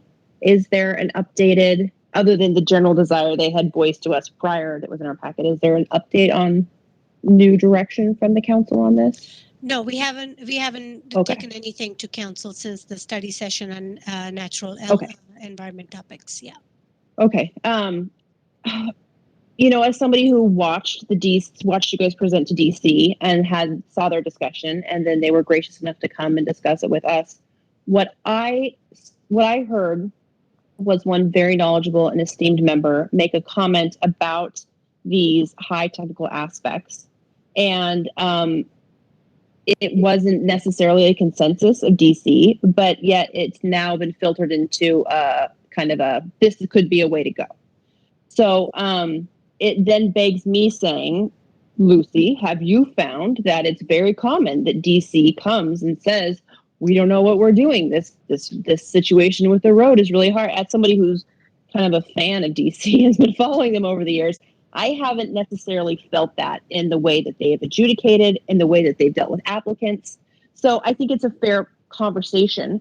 And it's one that I had said last time, as far as if we want to look at how we restructure DC, I think that's kind of a topic not for here, but it's certainly one that should be explored. I think all of our boards and commissions should have the highest impact possible, right? So as we change and grow and as different things in our code change, being able to look at that.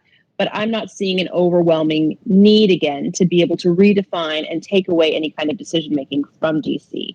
So when I hear you say that, well, actually staff doesn't have that qualification, so of course our citizen boards and commissions isn't expected to have that, and we bring in a peer-reviewed consultant to be able to help with those decisions, I'm not seeing how that is any different. How is option 1 and 2 any different, right? You're kind of taking that aspect away, but at the same time, that would already be happening, right? Who would then be adjudicating, right? You'd be saying, well, we'd be using a peer review for these highly technical aspects, but we're already kind of relying on that, right? I mean, it's not like people are going against that. I would be shocked to hear that DC was like, yeah, we're hearing that, but we're going to go another direction, right? And then if we saw that pattern of behavior, we go, okay, maybe this is an approach we want to take with restructuring how DC is doing it. But I'm not hearing any of that, right? So when you bring this to me, I'm hesitant to voice my support for number 2. I'm in the number 1 camp. I could be swayed on number 2, but I certainly am not a fan of moving anything to the hearing examiner. I think overwhelmingly there was support in DC and in comments in the community of a concern that a hearing examiner does not have the background and the history and does not have the pulse of the community in a sense. And I think while I want to acknowledge the comments that our commissioner Matt made to us last time about how he sees there could be some legal ambiguity, I do think that this unique structure is important in our community, and I would like to only reform it because there's a concrete plan of why this is the better way. Does that make sense?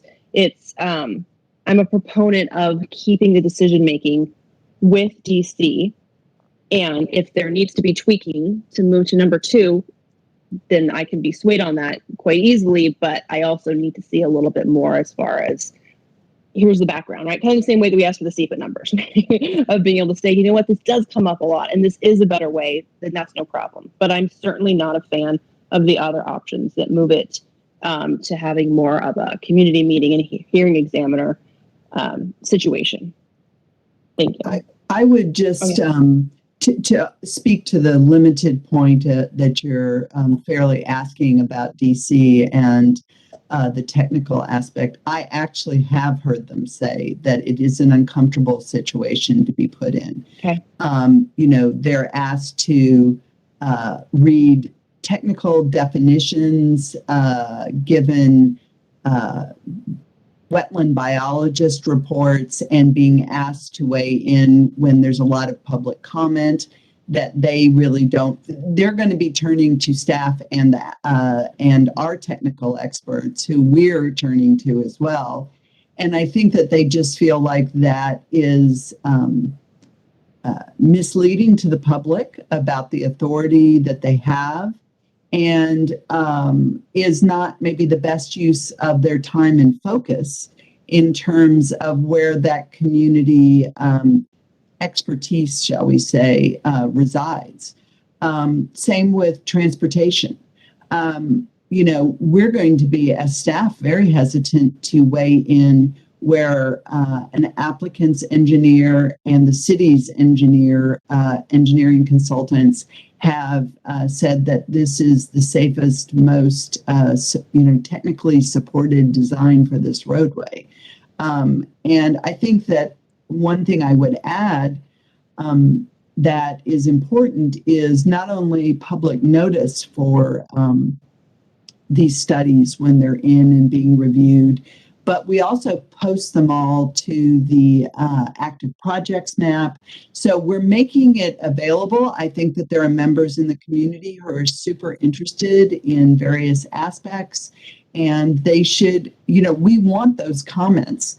But I think for the majority of the community and for the commissioners, there may not be an appetite for trying to resolve those, to successfully resolve those technical reviews. So how would the resolution look? I guess what I'm hesitant to make the DC a design review board, right? And so I like that they, I like that the way that DC has been structured, there's been a high level of community involvement in these projects. And I think that it is important. Obviously, staff does a good job of recruiting board members and to be able to say, this is kind of my area of knowledge and expertise to be able to contribute as a community member. So I haven't seen a preponderance of DC kind of fumbling, if that makes sense, right? In the way that they would if they weren't having this. So, in saying that, I wonder, how do we not make them purely just a design review board? And then how does that work when we are saying, okay, we're going to, hire this peer review consultant to be doing these technical aspects? And then where is that oversight, right? How does that end up making sense as far as is it just kind of like, well, then here's the agreed upon thing that the administration is putting forward, and then the applicant goes, well, we disagree. We think that we don't need to be able to do this when we're putting in a road array. How does that then get resolved? Because right now that does fall with DC, and our option number 2 doesn't actually voice. Then this is the next part, right? Does that make sense? Sure. I think what would happen, as with many of these things, these are in early days, and we're going to go and do more research. But I know, for instance, our engineering manager, Emily Appleton, and I have been speaking.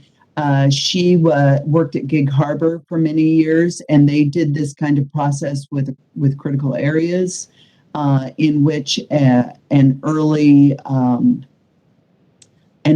decision is issued.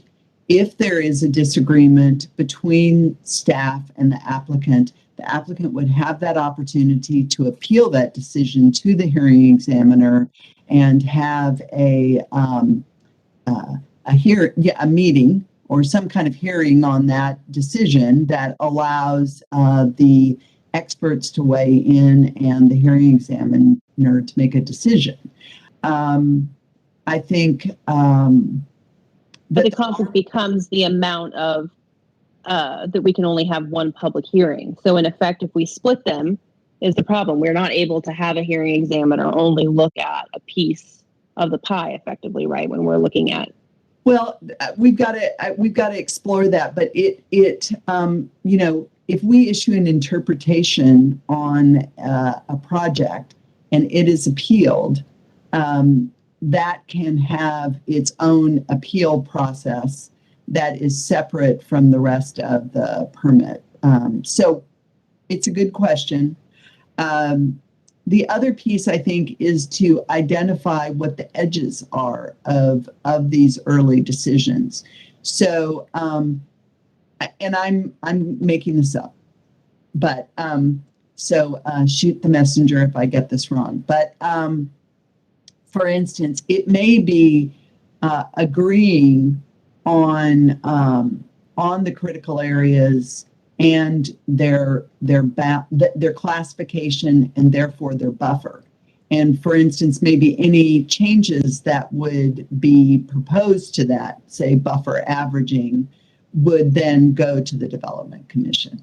So we would have a determination on what the critical area is, what its buffer is, what its classification is, but other aspects with those criteria, maybe those come into play. Another example that Minnie has given that I think is a really great one is where we don't have parking standards for a particular use. that is another technical review. When the work lofts came in, that was one of the projects that we visited. That is such a new use. It does not have a parking standard. And so when we have that circumstance, an applicant has to look at several comparable locations. The actual physical context is similar, and do studies of those work lofts in other comparable situations, propose that to the city. Then we're going to use our technical expert to review that and agree or not, or ask questions to come to an agreement on what the parking standard is. So I think that the point of this is not for you to say yay or nay to those particular examples, but that one of our burdens will be to say, if these things are going to happen earlier, what is the clear-cut process all the way through an appeal? And two, what are the edges of that decision? What would happen? And I think what we're trying to say is these are the very technical things where staff probably we would be asking questions, we would be trying to confirm that these were thoughtfully done studies for the circumstances they're in, but we're relying on technical experts as well. Thank you. That is a fantastic response. And it certainly helps me to say that I would appreciate staff resources on helping to define option 2 rather than exploring a hearing examiner role. These would be my recommendation. Thank you. Mm-hmm. Thank you, Commissioner Lewis. And we have a question from clarification and question from Commissioner Boyce. Thank you, Chair Fowl. And since that was a great conversation, I'm just going to dovetail with that real quickly. So I'm in agreement with Commissioner Lewis. I think 2 and 4, I'd like to hear more about it. I want to be respectful to the Development Commission, and if they're clearly saying that these are items that they're not feeling comfortable with, that's definitely worthy of continuing to look at. It would be nice to hear you guys do it with us quite often, as far as getting a consensus from them, because I don't know if it's half of the commission, part of the commission. So it'd be interesting to hear if that is something that they all fully agree with, or at least there's a majority. I think that's something that has to be taken into consideration. And I want to also thank Commissioner Lewis again for her point of order. That was my clarification. I was not abstaining. I disagreed. And apparently I needed to do a better job letting you guys know I'm not in agreement with what the rest of my fellow colleagues have said. Having said that, also since they voted 3-1, it's kind of a moot point. So, it was not an abstention, so you guys just know. Sorry for assuming. I looked. That's okay. Like I said, I part of me wanted to jump and hit the mute button, but I figured I'd do the clarification thing. And lo and behold, here we are like 15 minutes later. Well, thank you for letting us know. Okay, and comment from Commissioner Milligan. Thank you, Chair Fall. This is Commissioner Milligan, and thank you, Commissioner Boyce. It is not a moot point because we are not voting. The staff really wants to know what all of us think, and your disagreement is immeasurably valuable. Thank you for speaking up. I appreciate that. I wanted to speak to the option 2 that has the DC making a final decision, that though limited, and thank Lucy for her elaboration, because I know that several of us, and Commissioner Lewis included, have served on a commission that has decided the UVDC for me.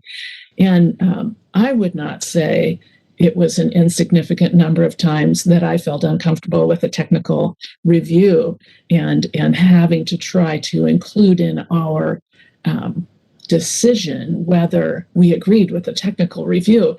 More often than not, when we got smarter over the years, we said, hey, we agree with this application, except not for that technical stuff. And it happened more times than I can count. So I think it's a valid thing to look at. Also to Vice Chair Voice's comment that the current Development Commission, and especially with the expertise that we have on that commission today, and that legacy time that they've spent with these things. Now is the time to get a really clear impression from them about how to do that. And then also want to thank Lucy and encourage the pursuit of defining for us what those technical issues are, because we really do need to put boundaries or edges around them. And I'm going to bring up an example that I'm kind of remembering, but not well enough. The times that the Bergsma property came before commissions or boards, part of the really thoughtful, hey, what's going on here, came from looking at the road. And, you know, if you take roads out because they're too technical, then the commissioners might not have been able to really evaluate the challenges in the site plan. So I'm using that one maybe as not such a good example, but as just an example of how thoughtful can we be about what we include and what we don't include. Because if we exclude some things, then it won't allow the site plan to be thoroughly considered from the public point of view. So I'm encouraging Lucy on that path that she's working on and just adding a little layer to it. So thank you very much to all of you for everything you said. It was great. Thank you. And you know, Minnie mentioned that next meeting next week, we're doing terrain management, and we've been looking back at Bergsma, so it's somewhat fresh in my head. And, you know, it is a really interesting point, what those edges would be, because the grading that resulted from the road, it wasn't so much the road itself, but it was the maximum grade that the road was going to be allowed to be, and the resulting grading, tree removal, etc. So that's a really good point about how those edges, how we have to think through, you know, that particular aspect. So that's a great example. Thank you, Commissioner Milligan, and thank you, Lucy. And I also have put in my feedback here for leaning towards option 2, kind of a hybrid between option 1 and option 2. And all the comments I've heard from the other commissioners, I am in agreement with. I think when Mel Morgan spoke with us in our last meeting, I almost, before I make any kind of decision, I want their feedback on which options they want and why they want them, as opposed to me making the decision for them. I think they really need to inform us and let us know how we should move forward in our decision process, because they're really the subject matter experts. They get into these details. They know what their limitations are. I don't know what their limitations are. So I want their feedback before I say I'm good for option 2 or option 1. So I want to bring them in that decision-making process. I think it's important to do that. Okay, and then it looks like we have a comment that just came up from Commissioner Zaragoza. Thank you, Chair. Commissioner Richard Zaragoza. I just wanted to plus one. Everything that everyone's saying, Nina convinced me of number 2, but I totally agree that I would love to hear, Development Commission's advice on this, what they would actually prefer. I think that makes a lot of sense to me. Thanks. Well, and so let me propose something. We're in a 3-phase process. So here we're doing the sort of gap analysis and identifying some of the challenges that we see and getting early feedback before we invest time running down a road. The second phase is that staff or consultants are drafting code.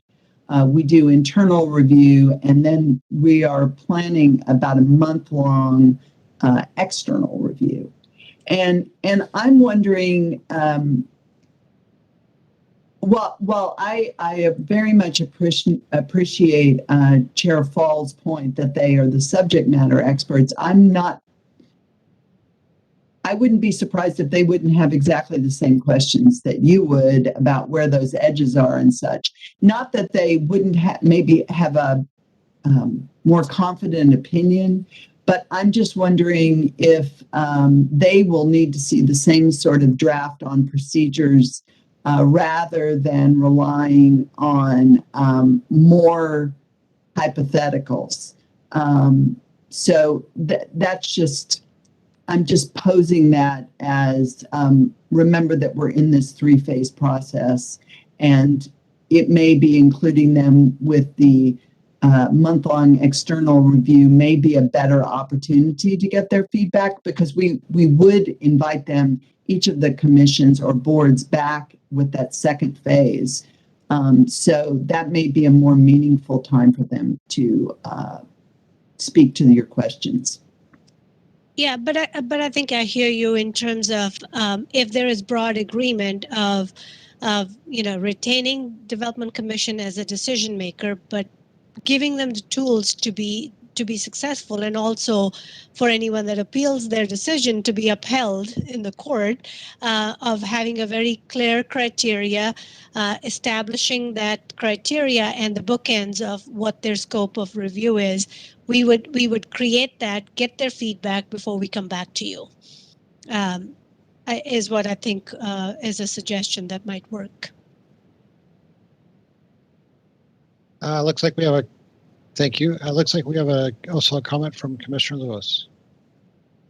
Thank you, Commissioner Lewis. I guess I wanted to kind of start by saying a thank you to Minnie, because you definitely heard our comment earlier in the summer about having these joint commissions, right, to be able to have more voices and to be able to help us. And I certainly appreciate it when I look at our calendar for next year. There's plenty of meetings that we have with DC, right? And so it reminded me of the discussion, Lucy, that we had when we were sunsetting the urban villages and looking at, well, since we won't be having the UVDC, then where does that work go? And I remember asking you, like, well, I think it's going to fall to DC. And I remember going, ouch, do they know that, right? And so then there was even talk about, do we need to have a second, DC, and how do we do these things? And so I like thinking about this option a little bit less of a power grab, which I think it can feel like a little bit to the community, and a little more of saying, how do we give DC the tools and resources it needs to really do its job well, right? That we don't want to, I like it, again, if I pretend that you guys are like, yeah, let's disregard the other ones and focus, right?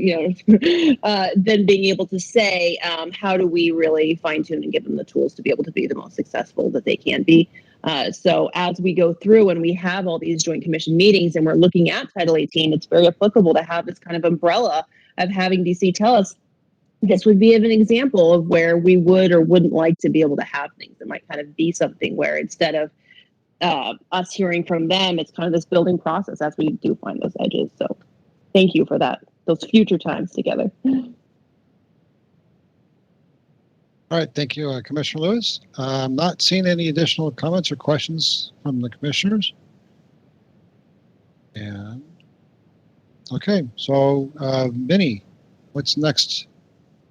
So I think there was some question about whether we are seeking feedback on the update approaches. Commissioner Lewis had some comments. Does everyone else want to? It starts from page 44 is what I heard you say, Commissioner Lewis, off our packet. Is there anything? Yeah, so since again, I had the benefit of having, sorry, Commissioner Joy Lewis here, since I had the benefit of having my notes from last time, I had broken apart each section, right? Public notice of land use applications, like, and every single one. So I had the update approach, and then again was in our packet for this week. So that's why I was expecting that you were wanting comments on it. If Sure. you're not, that's fine. Yeah, we're taking comments on anything. Yeah. On page 44, there's some language that talks about delaying the permit process. And I was wondering, my question to you was if couldn't slowing down be kind of a natural safeguard rather than faster streamlining being better? It's the last sentence on page 44. I'm sorry, and was this the December 2nd or the November 18th one? Today. It's in both packets, but it's on page 44 of today, 44 of 56. I see. I see it now. Thank you. My question about it was kind of is there a benefit, right? Rather than talking about fast and streamlined versus is a slowdown beneficial to the process?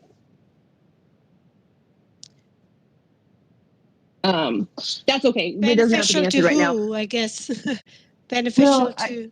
Well, to the Yeah. community, right? To being able to have as much oversight, to be able to have the necessary process. Does the process sometimes ensure the right eyeballs? Does it ensure the right time? The same way that here we are on this very point, we're able to look at it twice. You see something differently, right? So I guess that was kind of what I was wondering when I saw that language. I thought, oh, well, is there a way between streamlining and then just making things, upfront approvals and, and having it be fast? Is there a benefit to it? Was kind of my question on it. I think that we would want to evaluate each one. I mean, it's the questions that you've been asking. What's the benefit? What is the cost to the community? What is the opportunity to the community? What are the cost and opportunity to staff? What are the cost and the opportunity to applicants? I think that there is I think we've heard a desire to make the process better for applicants while not losing any of the tools, the oversight, the transparency, and the results that we expect from this. And so it doesn't seem like delay is a good thing. I think it's a question of what is the process that gives the community, the commission, staff the right amount of time to have those thoughtful kind of reviews, because you're right, there are times when setting something aside for a day or two or a week is, you see something different. I'd like to see the suggestion of basically kind of increasing access for the community on, really thinking about how individuals are navigating the building process.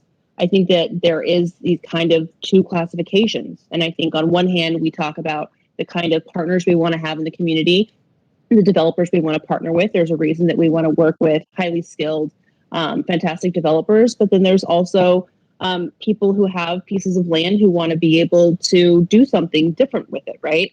And so I think being able to have access and resources for the community of kind of looking at those people who aren't big builders is a very important thing when we start talking about this update. And I certainly wanted to call out number 3. It talks about there being a substantial amount of duplicate sections and text, which makes reading longer and introduces the possibility of conflicts or confusion. Eliminate the duplicative sections and text to enhance clarity and consistency. I was concerned because on the whole, that sounds nice, right? But when you talk about ease of use, what I don't want is for our code to become a flip book. Well, if I need to direct you to this other section, direct to this other section. And especially in an ever digital world, when we're not looking at pieces of paper, it is harder to then say, wait, but what is this thing? It could get a little more confusing. So I kind of wanted to add a little bit of a brake pedal there, a caution of saying, not necessarily taking out duplicative text, but saying, when is it appropriate to have the duplicative text, if that makes sense? Yeah. No, I think I hear you in terms of just adding references and then go to 10 different places to find what the rules are. That's not streamlining. So yeah, definitely we'll have that filter on. Thank you. My last point was about aligning policy objectives to the code, and to please give us those policy focuses when doing the draft code to be able to have that direct correlation. Maybe it's a color coding thing when we're going through, but being able to kind of have that direct link, I think, is so important when we're going through it. So thank you, guys. I just want to remind that we didn't do public comments. I don't know if there's an opportunity now. We're just getting to it. I was waiting for you to wrap up there. So go ahead, and we're going to move this over to public comment. Kristen, are there any members of the public that like to speak? Yes, Brooke Lang would like to speak. Brooke, I have made you a panelist.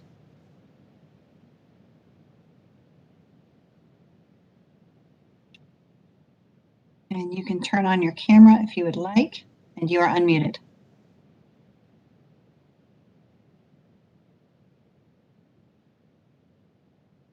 Brooke, you can go ahead and speak.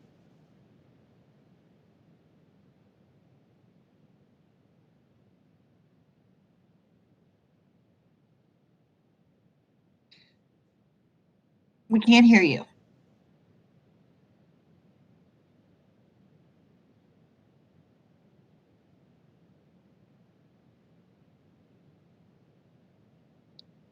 Still can't hear you.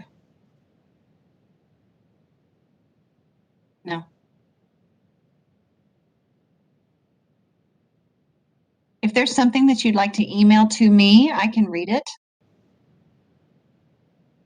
Or put into the chat. Or put it into the chat and I can read it out loud.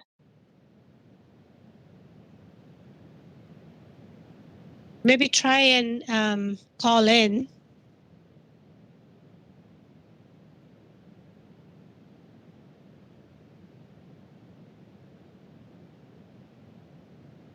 Did that connect?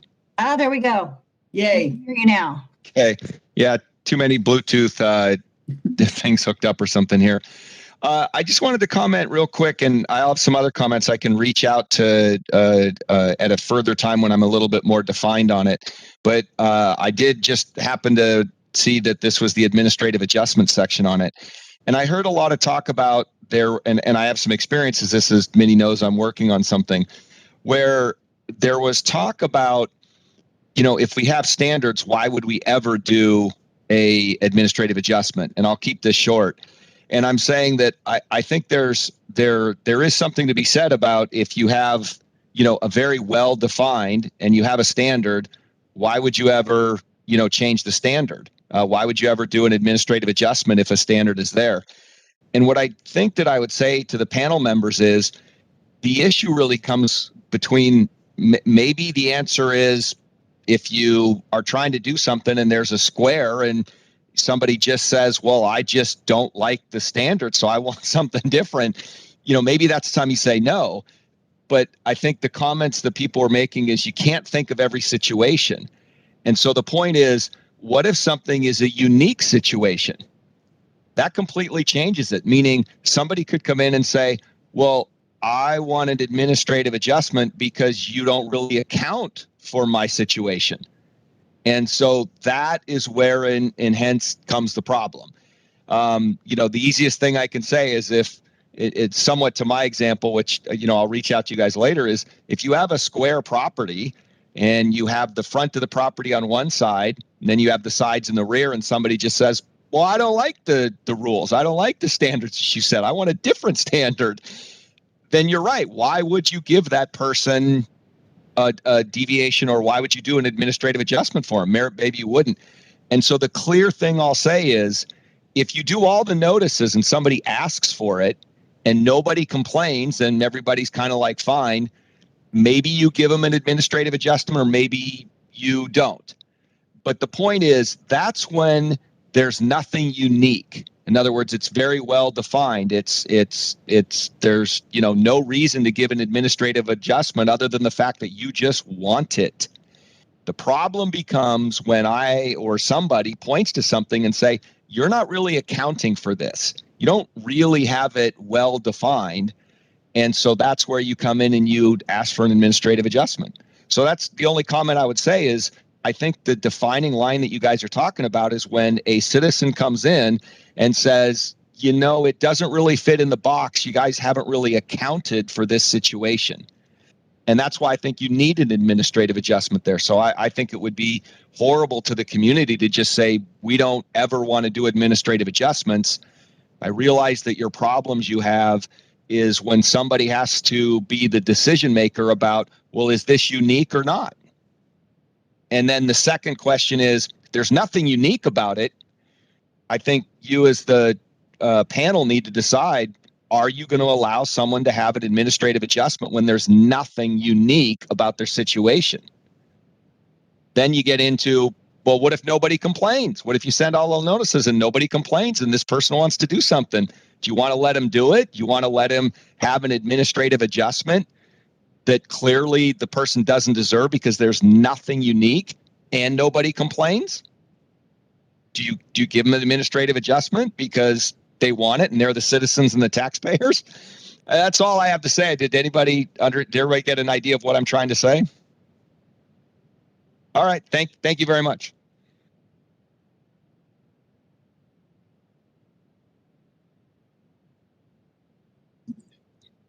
Connie Marsh would like to speak. So Connie, I am making you a panelist and you are unmuted.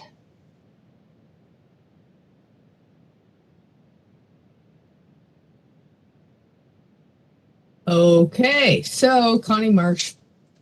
A long conversation. So I experience all of this as a community member trying to interface with the active projects list, development commission, and PPC and staff. So my perspective is based on what makes a successful community when you develop it, right? So when you talk about DC and what is success, and you say, wow, they're uncomfortable, I think development commissions are supposed to be uncomfortable. If the community comes out and they're talking about a particular development that they aren't that fond of, then that's the learning moment that you need in a community. So to say we don't want that tension is to assume that all your standards are great and really the public doesn't need to show up at all because really they should just agree. And Development Commission can listen to the people who disagree, and they can disagree about how the administration is interpreting the critical area studies, because I have way too often seen staff point at critical area and saying, well, you know, just don't go outside that edge. Well, that edge is a super important thing, and it needs to be pointed out to Development Commission. So I just can't get on board with your current number 2 for Development Commission, because how circulation goes into and out of a development, how circulation goes through a development, how roads go up a hill, what trees get cut, how much critical areas are impacted and their placement, and with the central Issaquah plan having this natural context zone that requires a conversation about natural context as a part of a standard within a code. I just don't see how you can evict this conversation from Development Commission because it's core. And if you want to send it to the hearing examiner, you're going to lose that core interface between what a community values. And then you got the Development Commission brains trying to do the interpretation, right? Well, we know this is what the rules say. This is what staff says, but the community is pointing out these somewhat gray areas where we can actually make a decision, and we can make the difference between an adequate building and a really good development. And I think the more you take away, the more cookie cutter and base buildings you are going to get. So there's sort of the middle of your presentation. Now I'm going to go to the beginning. When you all have a meeting and nothing about what you were talking about basically gets put up on the board, it's super hard to follow unless you have like 3 screens and you're trying to see what words were in the packet and you can look at that. So do me a favor and put the freaking words on the screen so we know what you're talking about. Because I sort of know because I've read it 3 times, but a normal person would be totally lost. And you want people to be following this and talking about it. So seeing your lovely faces is fabulous, but it's not as good as actually understanding what you're presenting so that we can make educated comment. So I was sending things in the chat, but it didn't get me anything. So now let's go back to SEPA. SEPA is fascinating. basically it's a checklist, right? And then you say, oh, we're going to impact this, but we're going to mitigate by this. And code is going to make us do this, so that will be mitigation. Well, if you come in as a developer, the city is going to make you look at all that anyway, right? And then you say, what are the impacts that you're going to have? Are you going to follow code? Are you going to be doing all the things that are in the SEPA checklist? So I don't really see that you are gaining or losing anything by not having SEPA on this very minute end. I think it's a red herring, and just make it go away. Stop thinking about it. How much time do we need to waste on something that is really a minute difference? Now, clarifying the footnotes is more interesting, because I don't know if you all have gone into the table and looked at the footnotes. And if you haven't, oh, do it, because it's a joy. Now, one of the things that's fascinating with the footnotes is that a developer comes in and in conversation with staff, they go, I think it says this. And staff says, oh, no, look at footnote 3B. And footnote 3B says that you have to do it like this. And it's done, right? What they're proposing is no footnotes, but if there's a conditional change, then there will be criteria. I have had very little success with well-defined criteria in this city, so those better be dynamite criteria that actually have meaning, not just, oh, it fits the comprehensive plan, which is what I heard, I think, two of you say. If it fits the comprehensive plan goals, then you can go there. You can find a goal about anything in the comprehensive plan. That is not a criteria. So you will say conditional use, and then you will go through this criteria. Then you will have a public hearing, and then you will have to wait for all of that to happen. I don't see that this is more streamlined. I don't know what the right answer is, but I would look for a different answer. Footnotes don't work. I don't think this conditional use thing as described with the criteria outlined is the answer either. So the whole consolidated hearing thing combined with SEPA, I think Joy actually answered that. Now I'm going to go quickly to council. I got to scream in agony. Yeah, I was just doing a lot of screaming over here.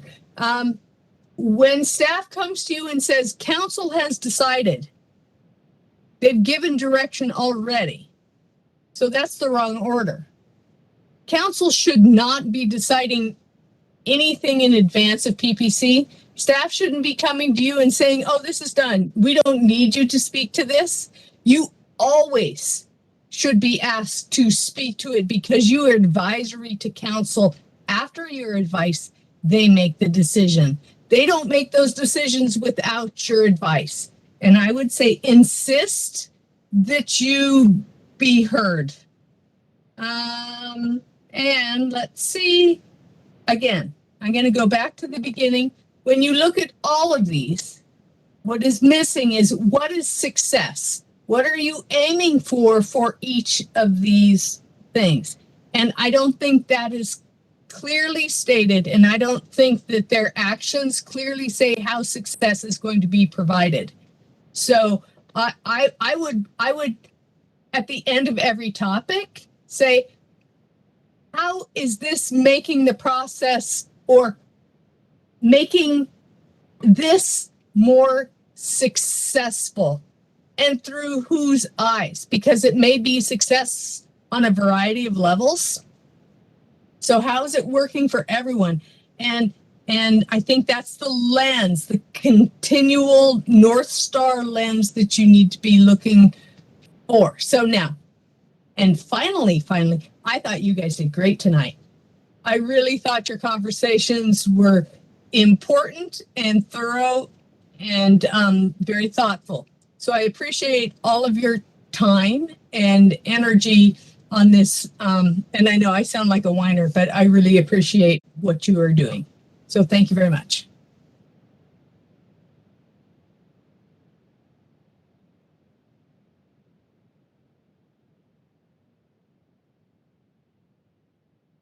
There is no one else who has their hand raised to speak, but I'll ask one more time if there's anyone that would like to speak. Please raise your hand or let me know in the chat.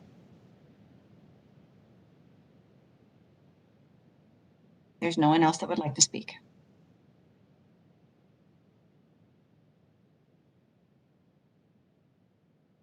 Okay. All right. So with that said, let's go ahead and bring it back to the commissioners for final comment, if there are any final comments.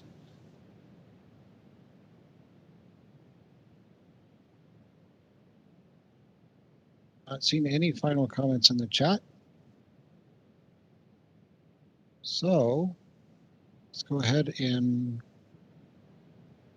conclude the meeting and bring it into regular reports. Right? I do not have any council reports tonight. Okay.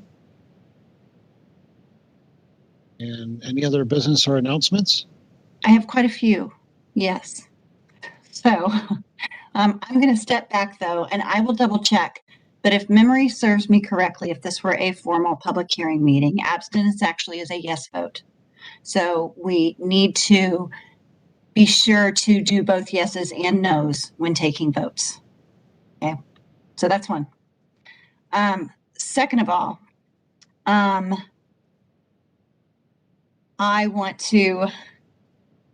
so excited. We have a new long-range planning manager who will be joining us. Most of you know him. It is Stephen Padua. And he's here right now. Whoops, I forgot to make him a panelist.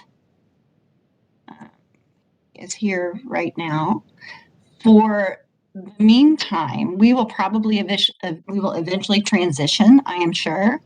But for the meantime, I am still the Planning Policy Commission liaison. And so all questions still need to come to me. But we'll switch that out at some point. Stephen's got a lot of other things on his plate. So anyway, Stephen, would you like to say anything? Introduce yourself to those who don't know you. Thank you, Kristen. I'll make this quick. It's already very late.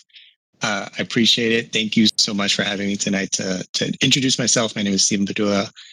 My official first day as Long Range Planning Manager will be December 16th, and I'm looking forward to working with all of you. Excellent. Welcome on board. Yeah, Stephen and I have worked together for quite a while, even before he came to the city, and thrilled. This is going to be fun. Yeah, and I'll just add, we're really excited to have a team of long-range planners now. So from Kristen carrying that load for, for some time now. So with Stephen leading this division in community planning and development, with Kristen's expertise and Valerie doing part-time long range and current planning. And then we'll be recruiting for Stephen's position, which he was, as all of you know, was a senior transportation planner. And the goal here is to build the bridge between transportation and land use. So exciting work ahead for all of you, and we're in the middle of Title 18, so a lot to go about, and we're excited to welcome him to our team. Lastly, next week is our last meeting of the year, so don't forget it's on the 9th. I will not be here. So Lucy's like, no, please, I won't be here, but I just wanted to thank you all for all of the work that you have put in this year. It has been a lot of work, and it's been a really different kind of year. This is not a typical year, and it will continue for another year. So I just wanted to say that and say happy holidays, since I won't see you. So I will see you in January. We'll miss you. Thank you, Kristen.